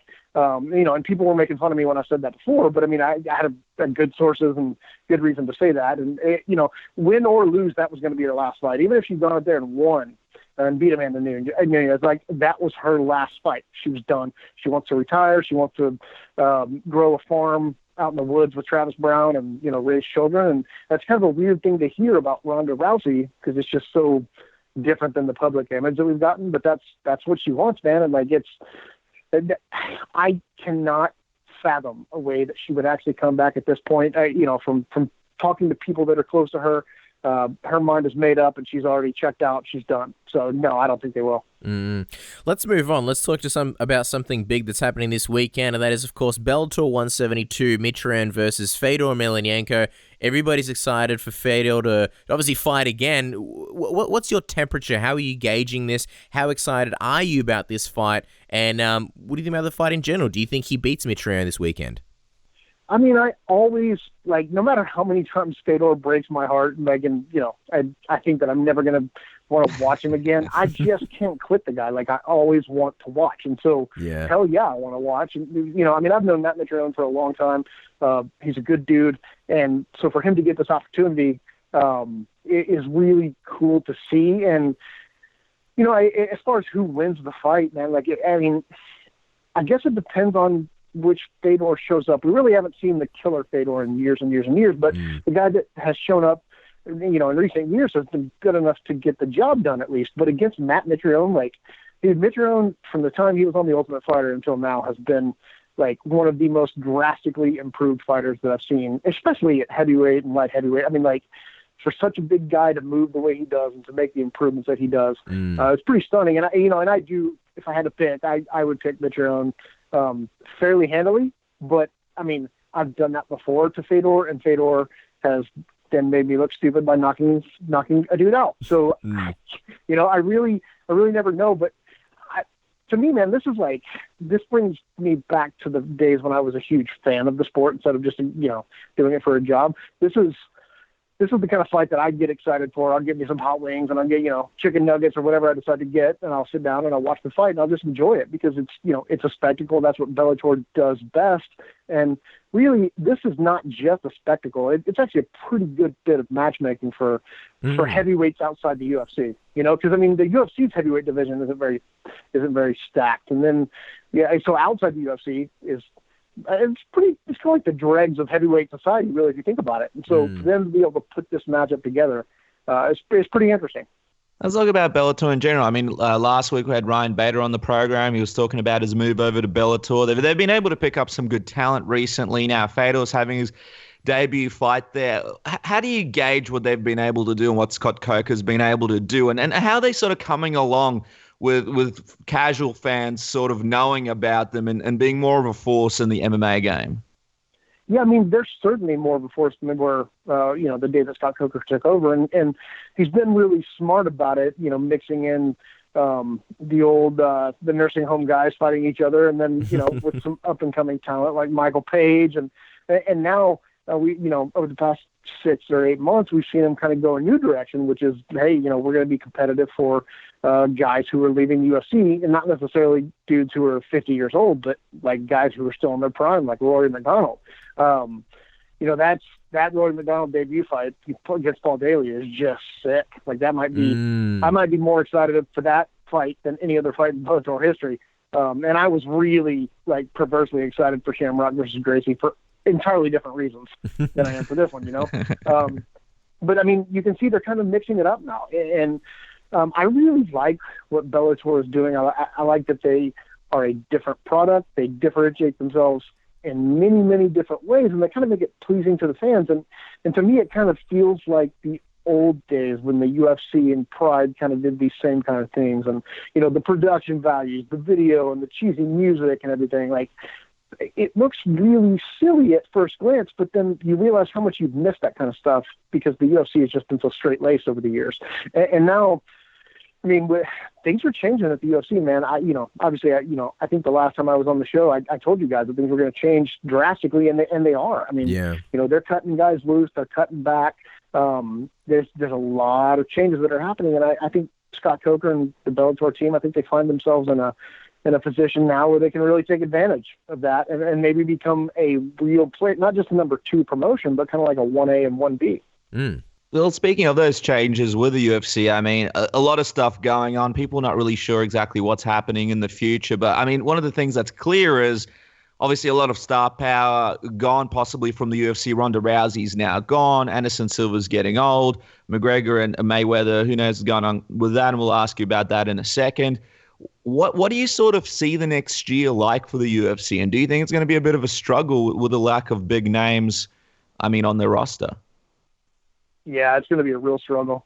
And it's kind of, the guys at Ari Emanuel and the guys at WME IMG are pretty smart businessmen, and so maybe they've got something up their sleeve. But, when I sit back and I look at the lay of the land right now, I see a year now most likely without McGregor. I see Ronda Rousey not coming back. And outside of those two, John Jones is a star, but he's never really been the kind of massive, game-changing pay-per-view guy that Conor McGregor has been or that Ronda Rousey has been. And so and they don't have any of those, And so that's tough, man. When you're angling for a new TV deal next year, that's why they bought the company. That's why WME bought the company, is for the new TV rights. And from everything I can tell from talking to people, they're not going to get nearly as much money as they thought they were going to get when they bought this company. And so there's going to be a real struggle, man. I'm not saying that it's going back to the dark ages or anything like that, but the sport, it's never going to be the same. I don't believe that the UFC will ever reach the heights of popularity that they once had because, I don't think McGregor fights for them this year. And honestly, I said it a year and a half ago. I don't think he fights for them again after this. I think he's going to try to go out on his own. I think this is the moment when he finally, whether it takes a court battle or something else with them, I think this is the moment where he tries to either promote or co-promote his own fights. And so, they're losing their 2 biggest stars, their biggest paydays. And so it's going to be tough, man. It's going to be tough unless, they are trying to get guys like Cody Garbrandt and people like, Michelle Watterson. They're trying to get other people like that. They're trying to turn them into stars, kind of by attaching them to Hollywood stuff and getting Cody Garbrandt and GQ and all these different things. But unless they latch on with the public in the very real way that Conor and Ronda did, it's going to be a tough time ahead. Yeah, there's a lot to talk about in that regard with McGregor, and we have to ask you about the stuff with him and Mayweather. Obviously, a lot of rumors coming from various newspapers that this deal is done. Then Floyd denies any fight being confirmed via social media. The NSAC is granting a request made by Conor McGregor to potentially rehear his disciplinary case for the bottle-throwing fiasco. Where are we at with this fight, Jeremy? Do you know any news? Do you have any feeling as to when this boxing match will actually come together? Will it come together? What do you think? Yeah, it's not done yet. But I'll tell you, I do think if you asked me 3 or 4 months ago, I would have laughed and scoffed at you and talked about, people trying to do get easy clicks for page views and whatnot. But I'll tell you right now, I think this fight happens. I think it's going to happen this year. I think it'll probably happen in September, the traditional, Mayweather spot. There are some hurdles to overcome, obviously the UFC being one of them, but I do think it's going to happen. And all indications from McGregor's side is that, they're pretty confident that it's going to happen. And when I've been given that impression from people, people on his side of the tracks, when they've given me that kind of impression, it's always turned out to be right. And so I'm pretty confident, man. Pretty confident it's going to happen. Now, whether or not, I don't think it's going to actually be a fight. If it's a boxing match, it's going to be real tough. But at the end of the day, I guess the actual fight doesn't matter there, right? It's kind of more about the spectacle. And one of the things that you mentioned is the UFC is a hurdle. So what are you sort of leaning towards? Do you think this will be co-promoted done with the UFC, or do you think it's just going to be McGregor and Mayweather doing their own thing?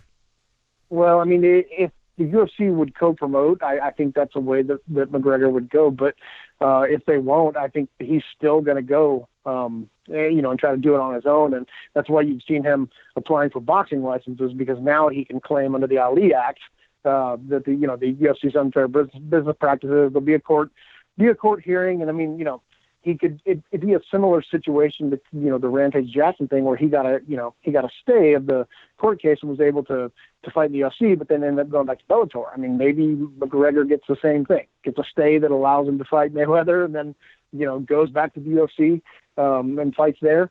But it's going to be one of those two ways. He's either going to go on his own, claim the Ali Act, unfair business practices under the Ali Act, and that would allow him to participate in a boxing match, because the Ali Act here covers boxers, but it does not cover MMA fighters yet, and so that might kind of be a landmark thing that enables him to do it. Or the UFC, decides to co-promote. And look, here's the thing. Dana White can go on TMZ and all these other places all he wants to and say it's not happening, there's no deal, you got to talk to me. The people that they have to talk to now are Ari Emanuel and Patrick Whitesell. What Dana White says really doesn't matter at all. He's not a decision maker. He's just kind of there. It's like if you guys watched the WWF in like the 80s, if you remember Jack Tunney, President Jack Tunney, who was not actually the president of the WWF. That's Dana White. Dana White is Jack Tunney now. He doesn't really have any decision-making power. He's just there to scream and promote fights. And so, if Ari Emanuel and Patrick Whitesell look at this and they go, okay, we could make $50 to $70 million for doing nothing just by letting this guy do it, and they turn it down, then if they did that, they probably wouldn't be where they are today, right? Being as successful in business as they are. And that's a no-brainer. So I think the fight, one way or another, I think the fight happens. Interesting. And I mean, one of the things about it is, and the big hurdle for me has always been figuring out how much, McGregor makes from this fight. It's obvious that Mayweather wants his $100 million payday, but how high do you think McGregor's purse could be for a card like this? Do you believe that he could actually get $100 million as well? Or do you think he'll settle for a decent number, but somewhere not really around the ballpark of $100 million? I mean, I don't think he gets 100. I think if Floyd gets 100, then Floyd's going to want McGregor to get less. That's just the way that Mayweather always works. But if I'm Conor, I'm looking at this and I'm going, I mean, realistically, depending on the buy rate, which would be enormous, I think you're looking at probably $50 million to $75 million for one night of work. And so I would. Again, I'm not Conor. I can't tell you how he's thinking on this, but I'm telling you that if I were Conor and I turn that down, take me out back and shoot me, because that would be a dumb decision. Like that's just like $50 to $75 million is crazy money. Even if you want 100, even if you believe you're equal to Mayweather, $50 to $75 million, you don't turn that down.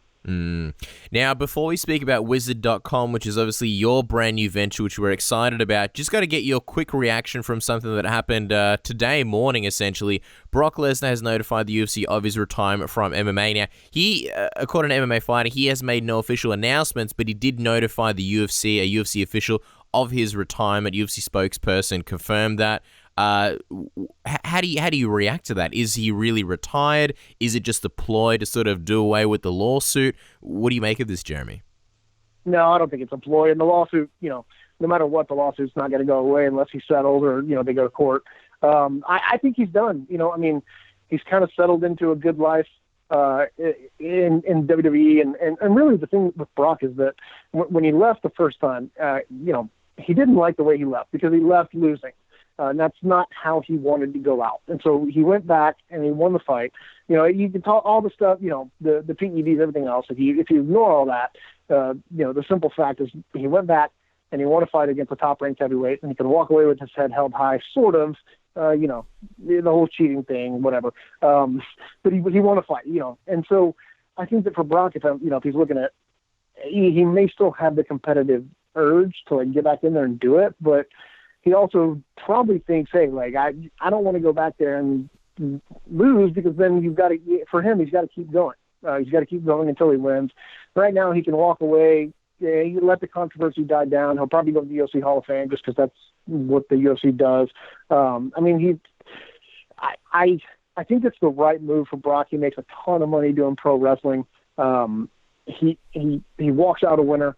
And I can't imagine him coming back, honestly. I really can't. As much as I would love to see Brock Lesnar fight again, because it's just always such a crazy event when he fights, and as much as, I'd love to see him go to Bellator and, fight Fedor or something like that. As much as I'd love to see that, I don't think it's going to happen.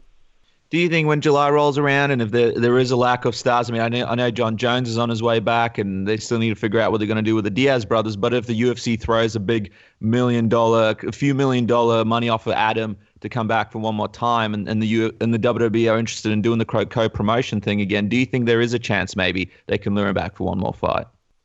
No, I don't think so. I think if Lorenzo Fertitta, if the old regime was still in place, then I think you could possibly see that.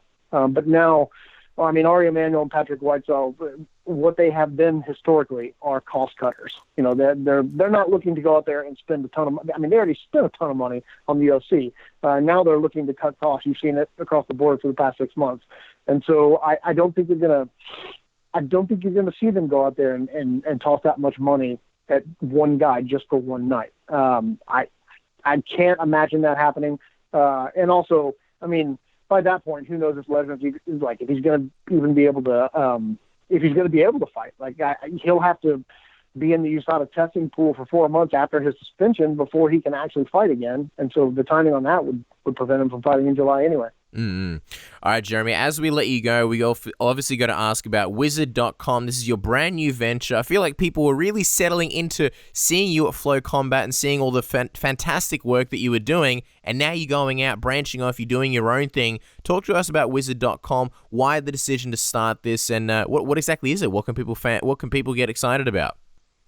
Yeah, well, when I left Flow Sports, I had a few different interesting opportunities in terms of writing, to keep doing the same thing that I've been doing for a long time. And I'm still doing some stuff for the Houston Chronicle, covering MMA for them. But the more I stepped back, I started my own company, a social media agency, and the more that I started working with clients and on that side, the more I realized, I don't really want to work for anyone again. I've done it. I've worked for the biggest outlets out there, and it's been fun, but I think that there's a real lack of independent, very good MMA journalism, and especially in pro wrestling too.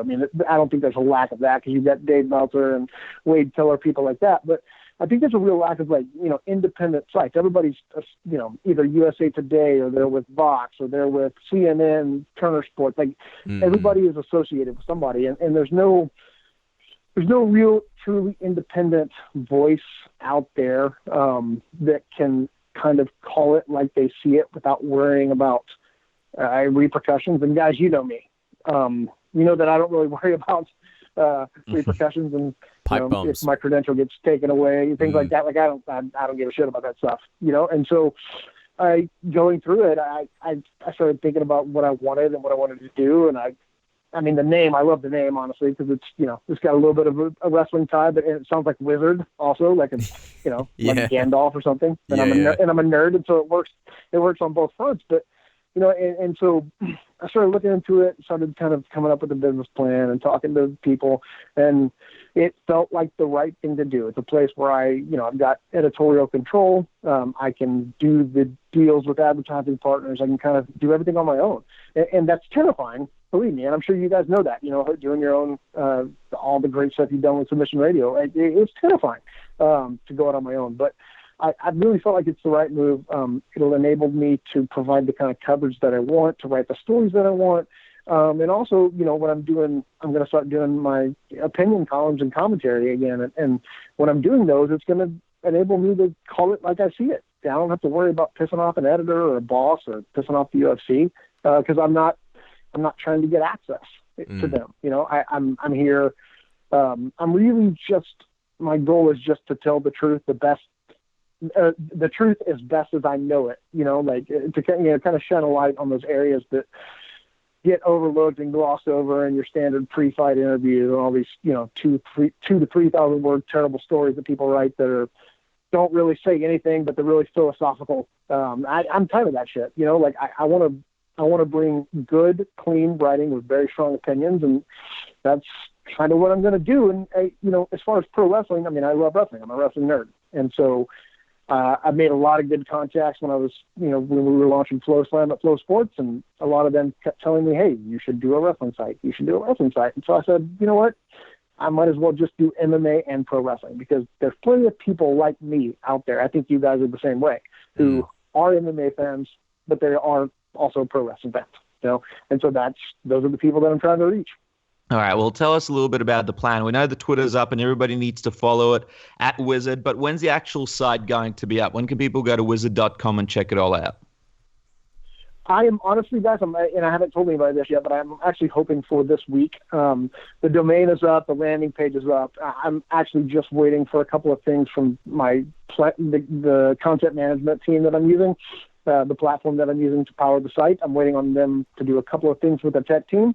And then I'm going to take it live out of nowhere. And so I'm really hoping that that'll kind of be any moment now. But for now, yeah, you can follow us on Twitter. You can follow us on Facebook, and it's WHIZZERED, like a wizard. Yeah. Mike Goldberg's favorite move. It's it. So, yeah, Facebook, Twitter, and follow us there. And, for now, all the content that I'm doing, we're going to post up on Facebook. So you can go ahead and check it out and get involved. And we're going to give some shit away to people, and it'll be fun. Wow, giveaways as well. That's awesome. We absolutely can't wait to check it out, because we know you've got fantastic work. You've been doing it for a very long time, and it's always unfiltered, which is what we love about it. And that's why we love having you on the show, Jeremy. So if you guys didn't catch that already, go to wizard.com, WHIZZERED.com. Of course, Twitter at Wizard. And if you haven't already, follow Jeremy on Twitter at Jeremy Butter. And Jeremy, we always love chatting to you, always love having you on the show, and we appreciate you stopping by, covering a whole bunch of things. So we appreciate it. Yeah, thanks, man. And I really appreciate it. I always have fun with you guys. So let me know anytime you want me on. I'm game. Awesome. We'll definitely do it again soon. We'll let you go. See you, Jeremy. What a pleasure. There he is, Jeremy Butter, excited about his new venture, excited to see how the new website goes, and you guys really need to check that out. It's going to be a lot of fun. Great to see more quality content come into the MMA and pro wrestling world. A lot of stuff happening over there as well. But before we wrap up, and also tell you guys how you can win a double pass to the John Kavanagh show here in Melbourne and Sydney in April, me and Cass are just going to break down a couple of things, talk about a couple of things from this past weekend at UFC 208, and also look forward a little bit towards this Fedor Bellator debut. Cass, I mean, the first thing, I guess, that pops to mind that I think we should probably touch on before we go is just Anderson Silva. I mean, there's a lot of stuff to talk about in terms of Anderson, and I'm not just talking about the fight. There was a lot of stuff to dissect from this weekend, whether it came to a speech or just the way that he fought the fight. Tell me, I mean, where do we begin? Where do we sort of begin dissecting Anderson from this past weekend?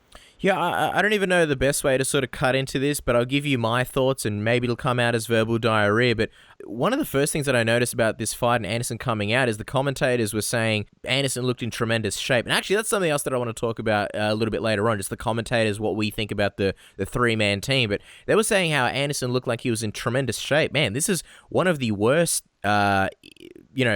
he was in terrible shape. He looked in really bad shape. I mean, he was sort of overweight and looked a little bit, loose and a little bit flabby in the Cormier fight. Understandably, he was fighting at 205 and obviously took the fight on a few days' notice. But in this fight, he had ample time to prepare. So I don't understand why he was in this kind of shape. I don't know whether it was a case of he trained differently. I don't know if it's a case of he's just getting a little bit older. I know a lot of people looking at this and saying, well, there were the steroid suspicions, and now, USADA's come in and he's off them, and wow, now he's looking different. I'm not pointing to anything in particular, but just the way he fought. I mean, a lot of people sort of thought he didn't look like the same Anderson, and I would agree. I think his attitude's changed. I think a lot of people don't know what to make of it, and I think that this Anderson that we're seeing now, he doesn't care about climbing rankings. He doesn't care about titles. He doesn't really care about anything at all. I don't think he has anything left to prove to anybody but himself. I think when he goes in there, he kind of fights like he's almost in an empty arena, as if nobody's watching.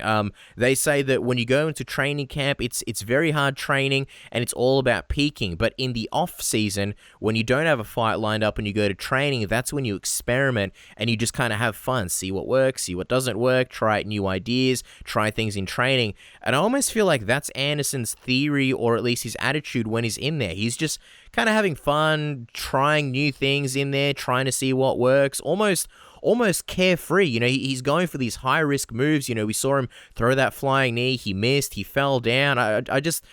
Ryan Bader was on the program last week, and he spoke about how, you know, if the pay structure is different, fighters can go in there and sort of not really worry about winning and just worry about, you know, going out there, having fun and kind of expressing themselves. And I very much get the same vibe from Anderson Silva, where it's almost like the win isn't so much important. He just kind of, he wants to go in there and have fun. I do have some concerns about that, but before I say them, Dennis, what do you think? Yeah, it's a good point that you bring up. I mean, it is a little bit of a different Anderson that we see, and a lot of people sort of surprised at what he looked like. I kind of expected it. I mean, we know that his reflexes are going. He's 41 years old, so he's considerably old for a fighter. And most of his success came with the fact that he could use his reflexes and could use his counterpunching abilities, which I'm not saying they're gone now, but they're not what they used to be.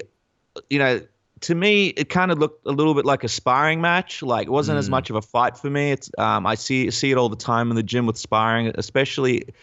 What people don't understand is Anderson's got a big Muay Thai philosophy, and he kind of looked like he had a bit more of a Muay Thai style in the fact that when you do fight a Muay Thai fighter, or you do spar against a Muay Thai fighter, a lot of the times they'll just sort of go forward and stand there, and they'll sort of take the hits.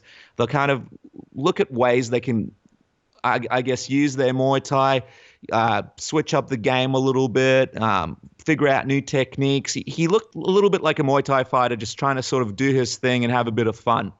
To me, it was just, I suppose, it's out with the old Anderson Silva that we saw a really long time ago. I think a lot of people still expect to see an Anderson Silva that hasn't been around for a really, really long time. And now we're seeing more sort of an Anderson Silva, like you mentioned, Cass. That's having fun, that's a bit older, and that's making, quite frankly, a shitload of money doing it. So I totally understand where he's coming from for this fight. Understood what he was doing. Understood that he's just out there trying to have fun, like you mentioned, trying to absorb it all. Understanding the fact that Brunson is quick and fast and his reflexes are superior to his now, and understanding where he's at and just coming with a strategy based on that game plan. And the couple of times we did see sort of old, I suppose, old signs of the old Anderson, where he did throw something dazzling and you go, oh, wow, you know, this reminds me of back in the day when he was like this all the time. But I think we're seeing an Anderson Silva that's just a realist, that knows where he's at, and just, like you mentioned, Cass, is just trying to have fun.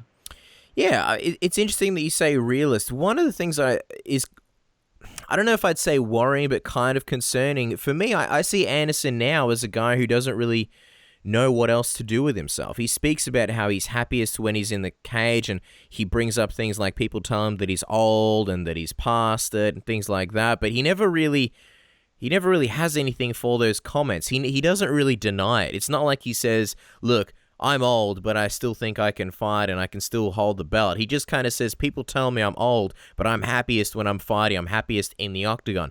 And I think that's kind of a worrying mentality because he sort of seems like a guy who almost doesn't know what else to do with himself, and he just kind of can't, let go. It's almost like all he's done his whole life is fight, and if he was to just walk away, I know he's got opportunities. He says that he wants to act, he wants to do other things, but I feel like he'd just kind of be bored, and sooner or later he'd want to come back. I don't think he knows how to give up the fight game. And you see him, and I remember years ago people would speak about how Anderson Silva, he's so smart because he's such a good defensively sound fighter where he takes minimal damage. And he was fighting guys like, say, Chris Lieben is a good example of a guy who was known for that warrior spirit and who would take a lot of damage and he'd gut it out and he could take a lot of punishment, and people loved that about him. But people said that's kind of, that style is fading out, because when you do that, you end up having a shorter career and you have issues later on. They said Anderson Silva is the exact opposite. He's all about career longevity. And now we sort of see him taking these unnecessary risks. Like you see him going for that Muay Thai clinch against Brunson.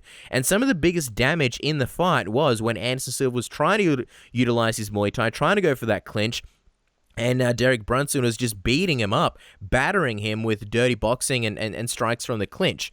So he's kind of, you see in other fights, in the Stephan Bonner fight and the Chris Weidman fight, in a lot of these fights, it's not just about him being elusive, but he just stands there and he's willing to take shots. He did it in the Bisping fight. He's done it in so many fights where he just backs up against the cage and it's basically like, hit me. I'm going to roll with these punches. And as cool as it used to be to see, now it's getting a little bit worrying because it's like, he's 41 years old. He can't take these punches as much as he used to. We saw in the second Weidman fight, he was getting rocked from the clinch. So it's almost a little bit worrying that I hope he doesn't become sort of a cautionary tale and a guy that we always thought would, beat the mentality of a fighter who sticks around too long. I hope that he doesn't end up being a cautionary tale of a guy who, was great and really didn't end up staying around too long and took a lot of unnecessary damage in the later parts of his career. Yeah, I understand what you mean. Yeah, I guess, and that's a big thing. I think what it damages more so than anything is just his legacy. I think a lot of casual fans and fans that don't really know too much about him. Like, I know when I watched the fights, I watched it out at a pub, and I know a lot of people that didn't really know him, didn't really watch many of his fights, were like, oh, why do they make such a big deal about this guy? I literally heard them say this stuff. Why do they make such a big deal about this guy? Like, that was a pretty shit fight. You know how fight fans are. It's sort of like a, what have you done for me lately mentality. And also, if you're not a hardcore fan. Also, you and me, we've seen a lot of his fights. And much like with Fedor, which we'll get onto soon, it kind of hurts me every time I see him fight and he's not what he used to be, because you sort of remember what he used to be. So I think from a fan's perspective, it's a little bit hard to watch. I think he realized his performance was it wasn't that great. I think he was just being honest with the crowd. It's hard. It's hard, Casper, because I don't know. I'm not a fighter. I don't really understand. I've spoken to fighters before.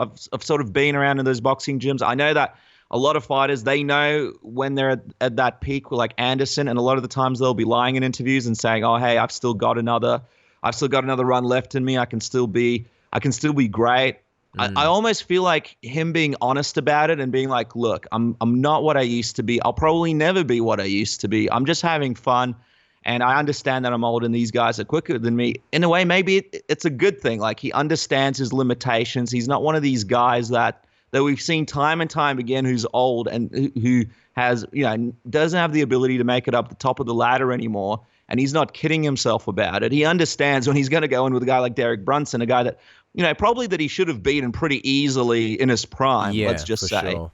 He understands, all right, well, this guy has a good chance of knocking me, the fuck out. Like, this, because I'm slow and I'm not the fighter they used to be. So in that regard, I'm like, all right, he's honest with himself. He understands it. He's also in a position where he doesn't need to fight for the title because the UFC pays him a shitload of money per fight. Like, he's super rich, but I guess it doesn't hurt to make that $800,000, whatever he's going to make for the fight. So maybe he's in a position where he's like, look, I've done a lot of work to be at my best. I still have a couple of fights where I can make some big money before I retire, and I'm just going to enjoy this before I wrap it up. I'm sort of hoping that's where he's at, and he's not in a position where he's like, hey, I'm just going to stay here for the next another 6 or 8 fights and just ride it out until the UFC just kick me out. And the other thing is, he's in an interesting position because the UFC's like, and I was thinking about this before. It's like, we make fun of Bellator, right? For like having old fighters fight in the main event. Oh, this guy's 50 and this guy's almost 60. But like, Anderson's 41. He's pretty old. And, the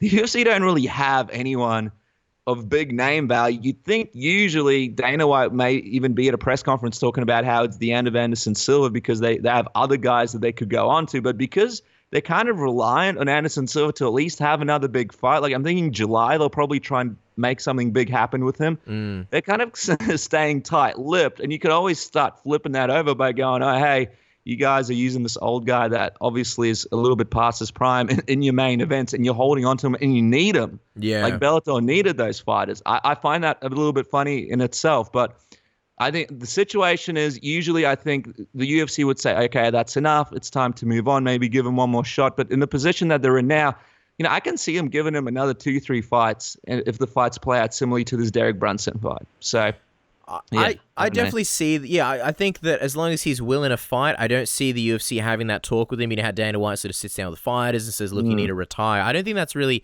on the horizon just yet. I just have this fear that there are embarrassing moments to come. Like we saw him get knocked out by Weidman. We saw the leg break. We saw moments where he was getting hurt by Derek Brunson. He couldn't utilize that Muay Thai clinch. I just have this bad feeling, like we saw Fedor go through. I just have this bad feeling that Anderson's going to be going through a bad fall if he keeps sticking around. He's going to be getting knocked out by guys that should not have been knocking him out. And that's when I'm wondering, will he be able to pull the trigger? Because it's all...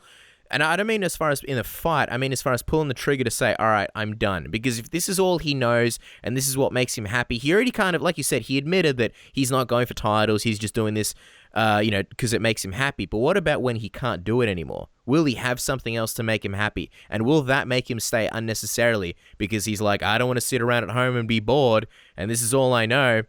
And he's on like a 4-fight, losing knockout streak, which is just a hypothetical. Will he be sort of smart enough, and will he be able to put that aside and say enough's enough, or will the fight game eat him alive? That's what I'm curious about. To me, it's a situation where I don't think the fight game will eat him alive. I just think he'll hang around for a few more fights, and then he'll just challenge himself in the gym, or he'll do grappling competitions and stuff like that. To me, though, it's like if you're the UFC, you don't want to put him up against like a Jacare or a Luke Rockhold or like a Yoel Romero. You want to give him more exhibition type fights. Yeah, and for sure. That's the interesting, like Vitor Belfort, for example, something like that. If he beats Kevin Gastelum, or loses even, But that's the thing. It's like the UFC is in this time and period. They don't quite know how to handle it, but it's sort of like the exhibition period, because a lot of these fighters that we grew up with and loved, they're all getting old now, and they're like, but we still want to use them.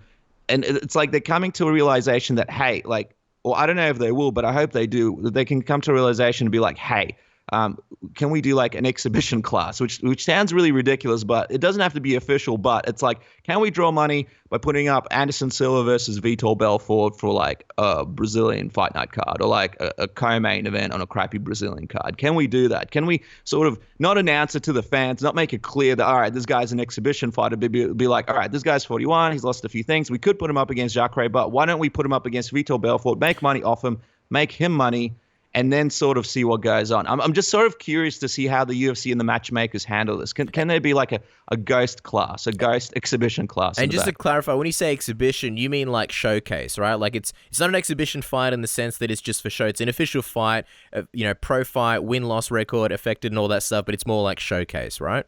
Yeah, a showcase fight where you have two guys that are older fighting against each other, where you're sort of not feeding them to the lines, but you're still making money. I mean, at the end of the day, it's a business. It's all about business, the title belts, the main events, all that kind of stuff. It's all about making money. Can you find a way of creating this sort of secret class that no one really talks about, but goes, all right, this guy's old, this guy's old. Instead of putting him up against a killer, let's put him up against each other. We all make money in the process, and the fans can sort of enjoy it from their perspective. Yeah, look, I mean, I think that really just comes down to matchmaking and the way they decide to use their fighters. Like we saw obviously with BJ Penn, they could have done that. They could have made him and Clay Guida. And the matchmaker said, nope, we're going to feed him to Pantera. Yair Rodriguez. So I think if they can use fighters similarly, and I also think that comes down to sort of WME, IMG, and the way they will be trying to build new stars. And that's why the next year or so is going to be really interesting. Actually, I think this year specifically, because we've all spoken about it, about how, and we spoke to Jeremy Botter before about how, like, where are the stars? This is probably going to be a lull year. This is not going to be 2016, unless Mayweather McGregor happens in the UFC and, under the UFC sort of umbrella, and it does 4 or 5 million pay-per-view buys, and that by huge landslide makes up for all the small pay-per-views that are most likely going to happen throughout this year, then maybe we can look at it as a successful year. But other than that, as far as the UFC and the way they build stars, it's interesting. You mentioned about Anderson Silva and this transition period that we're going through. A lot of the stars in the company now, I think all of them, they're all built by the previous regime. They're all built by the Fertitta brothers. Ronda, who's gone, but McGregor, who's still around, Anderson Silva, John Jones, these are all products of the Lorenzo or the Fertitta brothers regime. How are WME, IMG going to build their stars? Who are they going for? And what is the path? Are they going to be feeding them older fighters? Is it going to be we're going to be putting them in movies? Is it main eventing Fox cards? I'm actually very curious what their plan of attack is in actually building stars. Yeah, it's curious because we just spoke to Max Holloway. He's in a movie as well, and he mentioned Dana White set that up. And, Jeremy Botter brings up a good point, how to try to make Cody Garbrandt out there and put him up in all these different things. So it certainly seems like they're trying to get him into movies, trying to get him more mainstream. But to me, the big hurdle they got to deal with is titles don't mean as much as they used to fans. Yeah. And you can't put a title on a person anymore and expect people to care about them because there's too many divisions. There's interim champions. Titles are switching hands all the time. It's not like it used to be where it's like a title change was sort of a big deal. There was one title and the champion was sort of like, that's the champion. I think there's so many divisions. A lot of casual fans don't even understand like who's champion or what division and what's going on. So I don't know. Are they gonna figure out a way to draw people in? Because even though you and me and a lot of the listeners, they love seeing the best of the best compete. If those best of the best don't have any name value, that's not going to draw as much as if, for example, you have a couple of veterans competing against each other. And is there interest in seeing a mixture of that? How do you do that? Because like you mentioned, you can feed Anderson Silva to Robert Whittaker, for example, and grow Robert Whittaker. But is it smart to do that? Or is it smarter to do Anderson Silva versus Vitor Belfort in a main event if Robert Whittaker has a shot at the title against Michael Bisping? You know what I mean? Mm-hmm. Do you draw more viewers that way? Rather than feeding them? Can you get more out of fighters if you put smart matchups together? So I don't know. It's tough to figure out. Well, I mean, the later half of last year showed that there was a much bigger drive from the UFC to go for these kind of quick money grabs, and we're going to go for rivalries and stories over titles. And I'm wondering whether this year they sort of, adjust it and they go back towards, all right, the title means a lot. Because that's the thing, like, remember when there was that period, I don't know whether it was 2014 or 15, where there were these just pay-per-view cards that people thought, man, these are garbage. And then they brought in the double title fight situation. And people were like, all right, these are great cards because we're getting 2 title fights. But the way things are going now, even if you have a double title fight, it doesn't necessarily mean as much if the titles are devalued. So I'm wondering whether they're going to invest more in the titles and sort of stick more to the rankings. Kind of seems like they might be. We saw Dana White recently was kind of taking a stand and saying, all right, no more of this moving around between weight classes. I guess the thing you got to remember is WME, IMG, very, very smart from a business perspective, obviously, but they are not.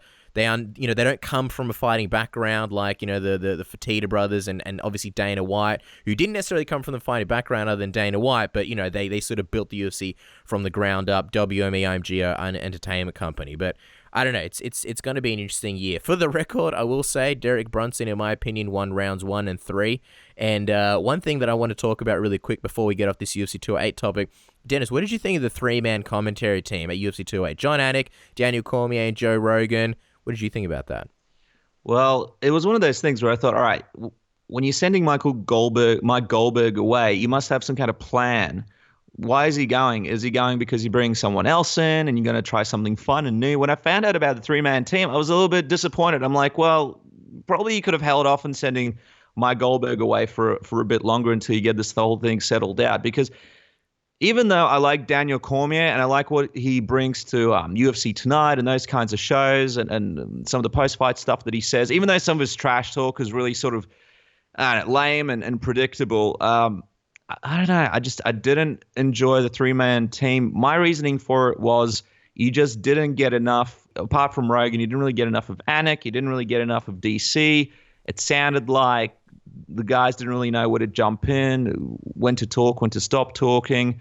And it kind of, at times, was a little bit of a clusterfuck for me. I was a little bit like, I don't know. At times, I was like, all right, I want to hear from Anik about this. But then Anik couldn't talk because DC was talking about something.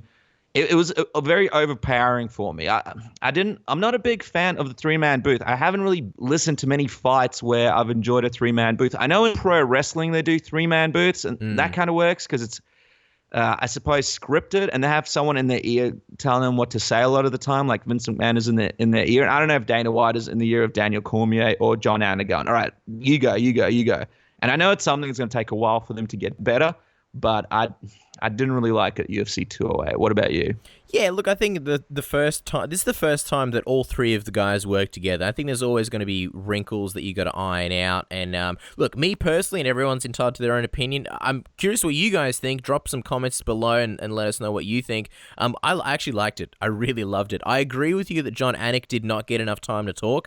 Sometimes you kind of forgot that he was there. And I think that's something they could work on. But honestly, the whole chemistry between Joe Rogan and Daniel Cormier, I really liked it. I thought there was a lot of in-depth sort of insight, like a lot of times with Mike and again, nothing about Mike Goldberg. I miss his voice already, and I liked what he did, even though it wasn't perfect.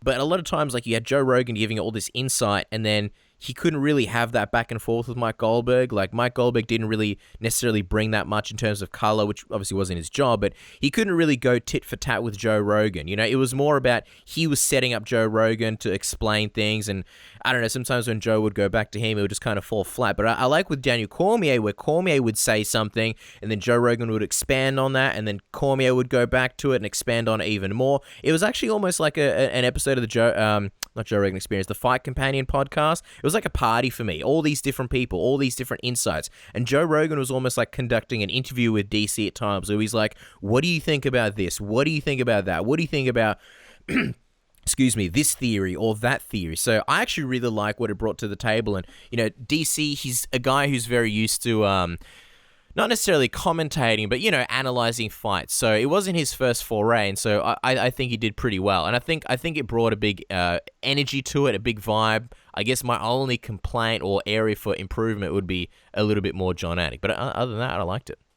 Well, before we jump off UFC 208, let's quickly talk about the main event and what we thought, who we thought was the real winner. I mean, I actually enjoyed this fight. I know a lot of people are saying they didn't enjoy it. I know online a lot of people saying they didn't enjoy it, and Dana White wasn't a huge fan of the whole event in general. I actually found it very fascinating. I really enjoyed seeing how Holly Holm was able to deal with Jermaine, how Jermaine was able to deal with Holly Holm. I think we found out the fact that Jermaine has a lot better takedown defense than we thought. I was impressed with Jermaine in a lot of parts of the fight.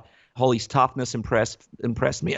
Actually, round by round, I was very impressed. And I mean, the whole the punches after the bell and all that kind of stuff, that kind of made me even more interested in what was going to happen at the end of the fight.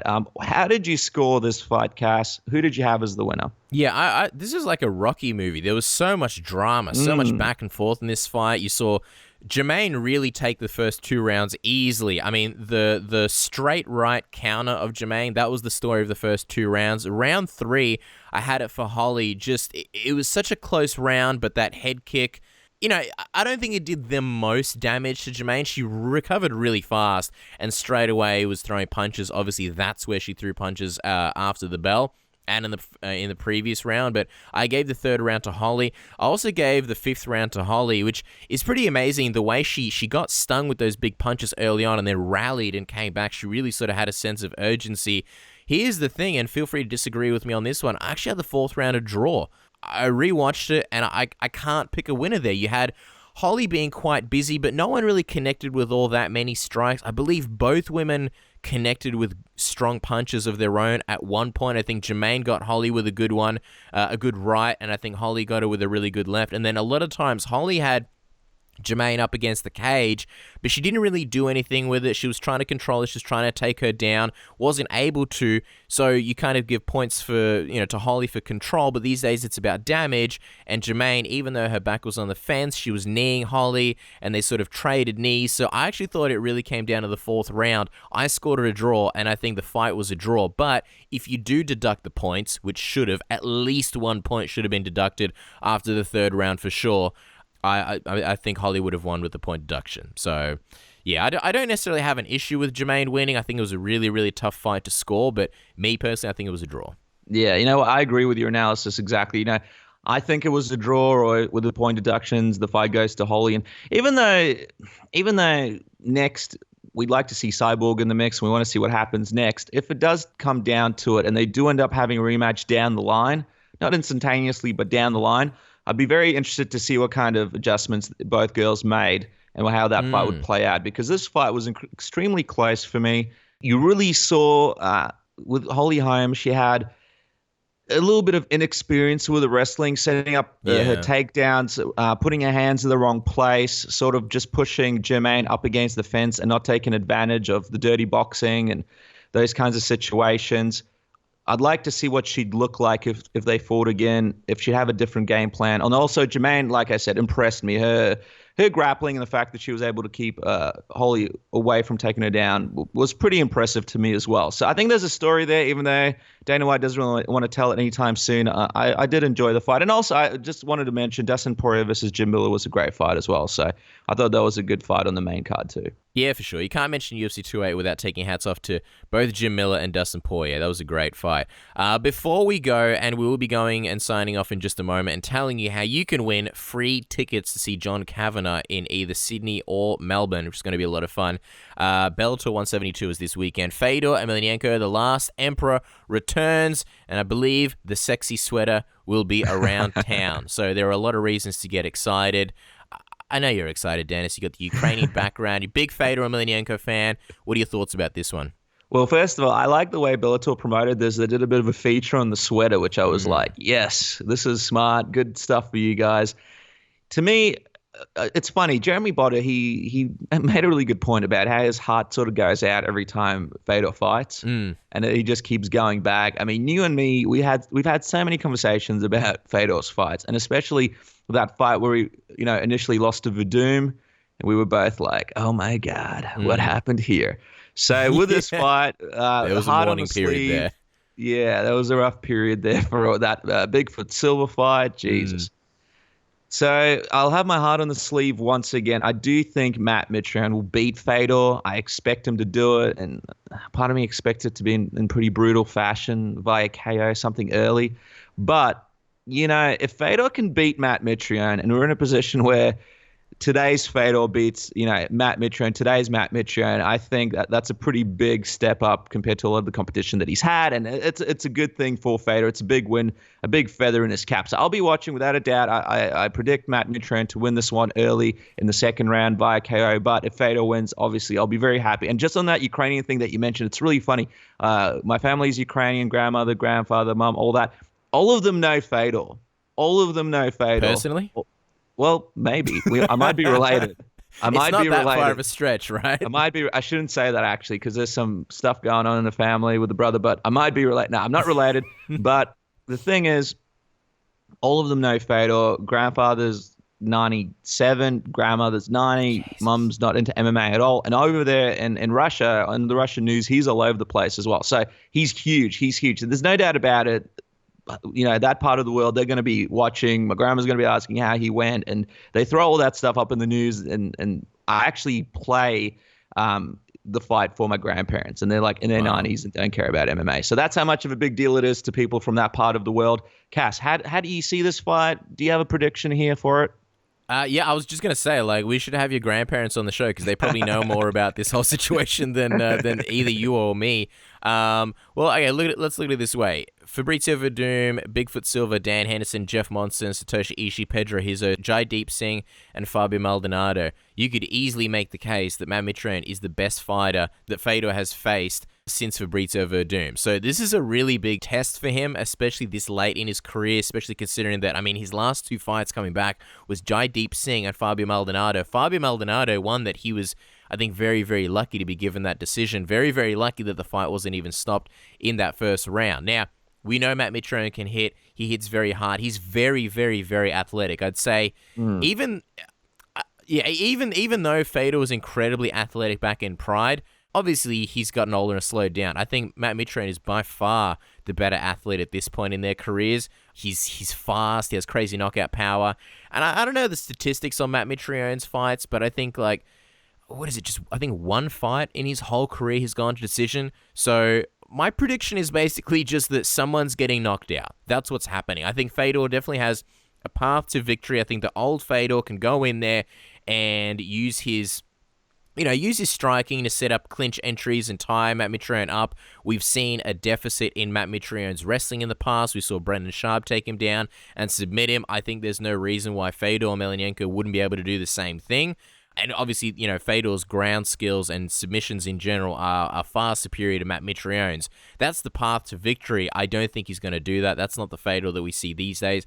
These days, Fedor kind of goes in, he brawls, and he goes for head hunting, basically. And I think that's the same thing he's going to do in this fight. He can have success. We saw Matt Mitrione obviously get knocked out by the smaller and shorter Roy Nelson, who packs a punch. And even in his Bellator debut against Badwater, we saw he got dropped really badly. That's another fight that I'm surprised wasn't stopped. And that was with a jab and then a big right that followed. I mean, that's a combination that Fedor likes to use. It wouldn't surprise me if he caught Matt Mitrione with the very same punch.